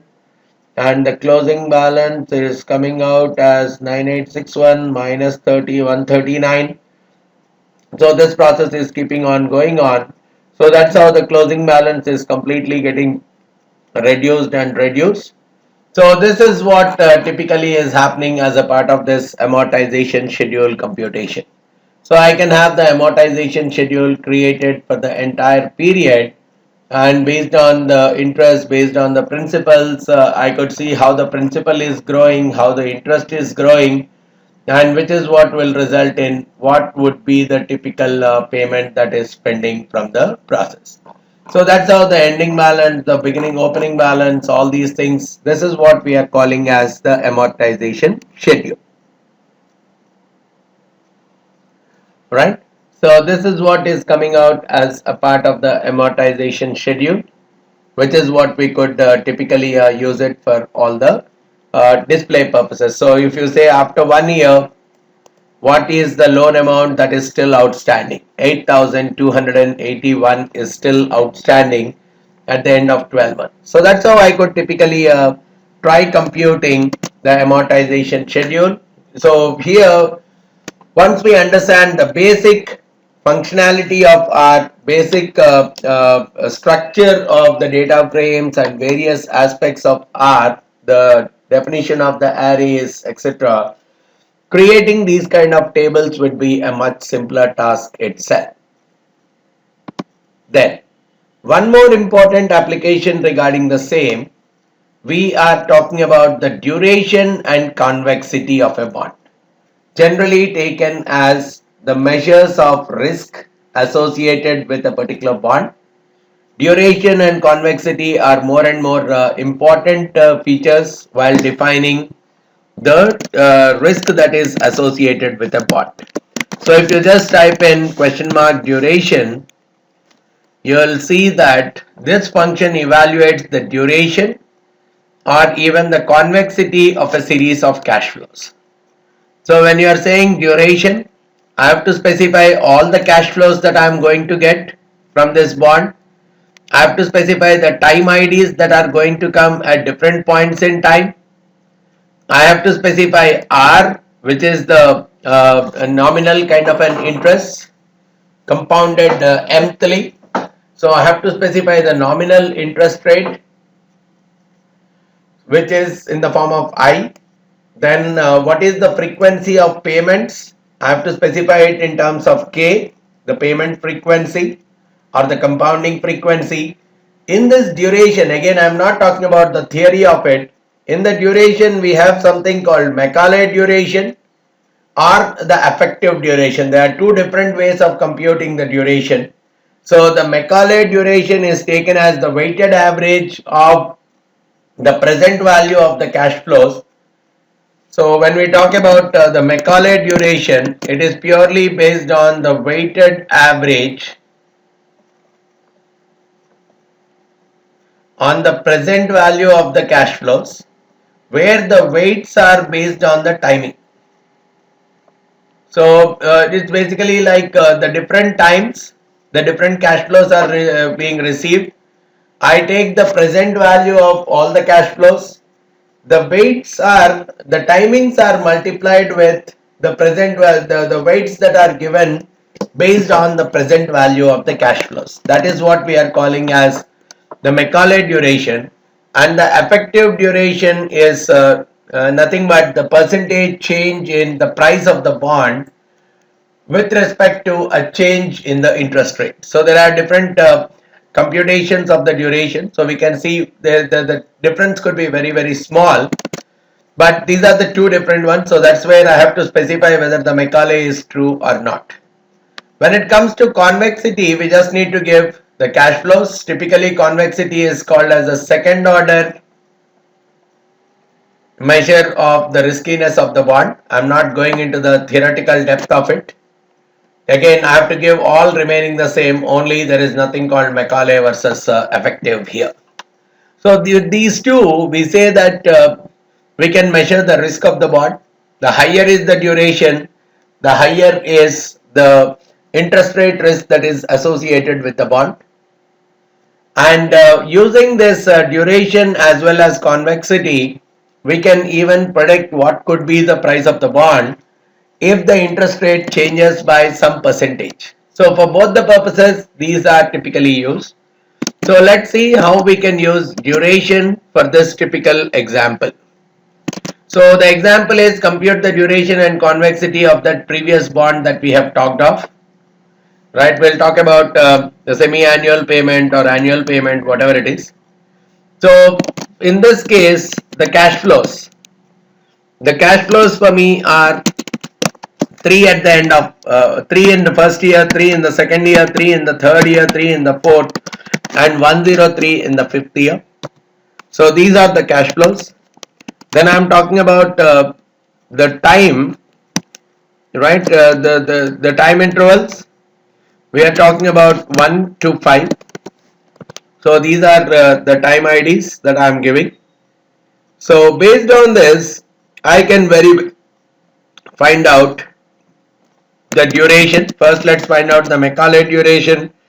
Then we'll try to find out the effective duration as well. So the cash flows, for finding out this duration, the cash flows I'll call it as CF. Then time IDs, I'll take it as TI. The interest rate, I've got it as one single number, 0.05.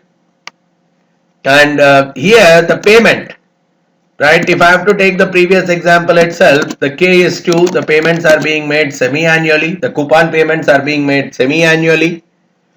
And let's say I want Macaulay duration, I'll set it to true. If I want effective duration, I'll set it to false. So I'll call this as Macaulay duration. I'll call this as Macaulay duration, which is working out to 9.17. Why is it coming out to 9.17? Cash flows are this. Oh, I have to specify the cash flows for each of the periods separately. Looks like. So basically, let me change the cash flows now. So it is 1.5 in each of the periods. So let me call it as rep 1.5 9 times, and along with that let me call 101.5. So these are the CFs. So let me see what the CFs are. Yeah, this is how we are getting.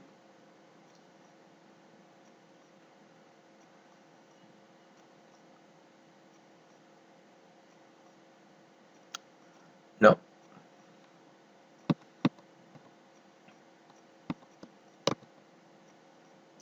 The times are not matching.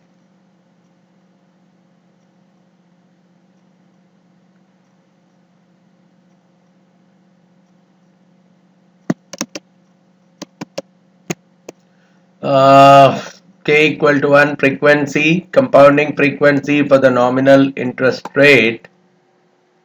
The cash flows representing the cash flow amounts. Okay, so I think it was the original case itself, the initial case itself, CF. I'll take this. Based on this, I'll compute my modified duration or Macaulay duration. So this Macaulay duration, I have to divide it by 2 because we are talking about 2 periods. So the Macaulay duration is coming out to 4.58 here. Whereas when I go with the annual payment instead of semi-annual payment, I'll set this K equal to 1. In this case, the Macaulay duration is going to come out to 4.47. So if the payment is typically being made at the end of the year, the Macaulay duration is going to be 4.47, but if it is being made twice, the Macaulay duration is coming out to be 4.58. Then we are talking about effective duration. So I'll set the Macaulay equal to false instead of true. This is what will give me the effective duration. So in this case, it comes out to 4.70. So that's how our durations based on duration is changing, and this effective duration is a measure of the interest rate risk present in the bond. So I can find out the interest rate risk of this bond going with 4.70 as the value. And now if I want convexity, I can go with the convexity associated with this bond, wherein I am setting the cash flows of this bond as CF, the time IDs I am setting as TI, then I am taking it as 0.05, and K I am setting it as 1. In this case, I am getting my convexity associated with the bond. So convexity is coming out to be this much. Again, we have formulas which talk about how do I really compute the bond price if the interest rate changes by 1%, half a percent, 0.25% up or down based on the interest rate, based on the duration as well as the convexity. So we have different kinds of calculations which use the present value concept, the cash flows, the annuities.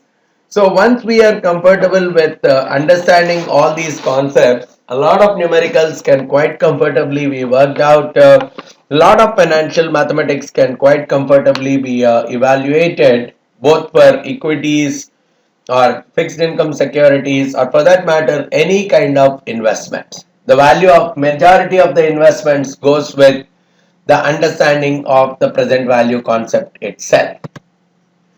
So these are the various things that you should be comfortable with. I hope we have dealt a good amount of time in terms of understanding all these aspects. If you have any further queries regarding any of these topics, handling them, the conceptual part of it, or even handling those functions in R, you can very well get back to me by giving me a call on the number that I have provided below, or you can even send in an email at the email address that is provided there. Thanks a lot for listening to this session. Thank you very much.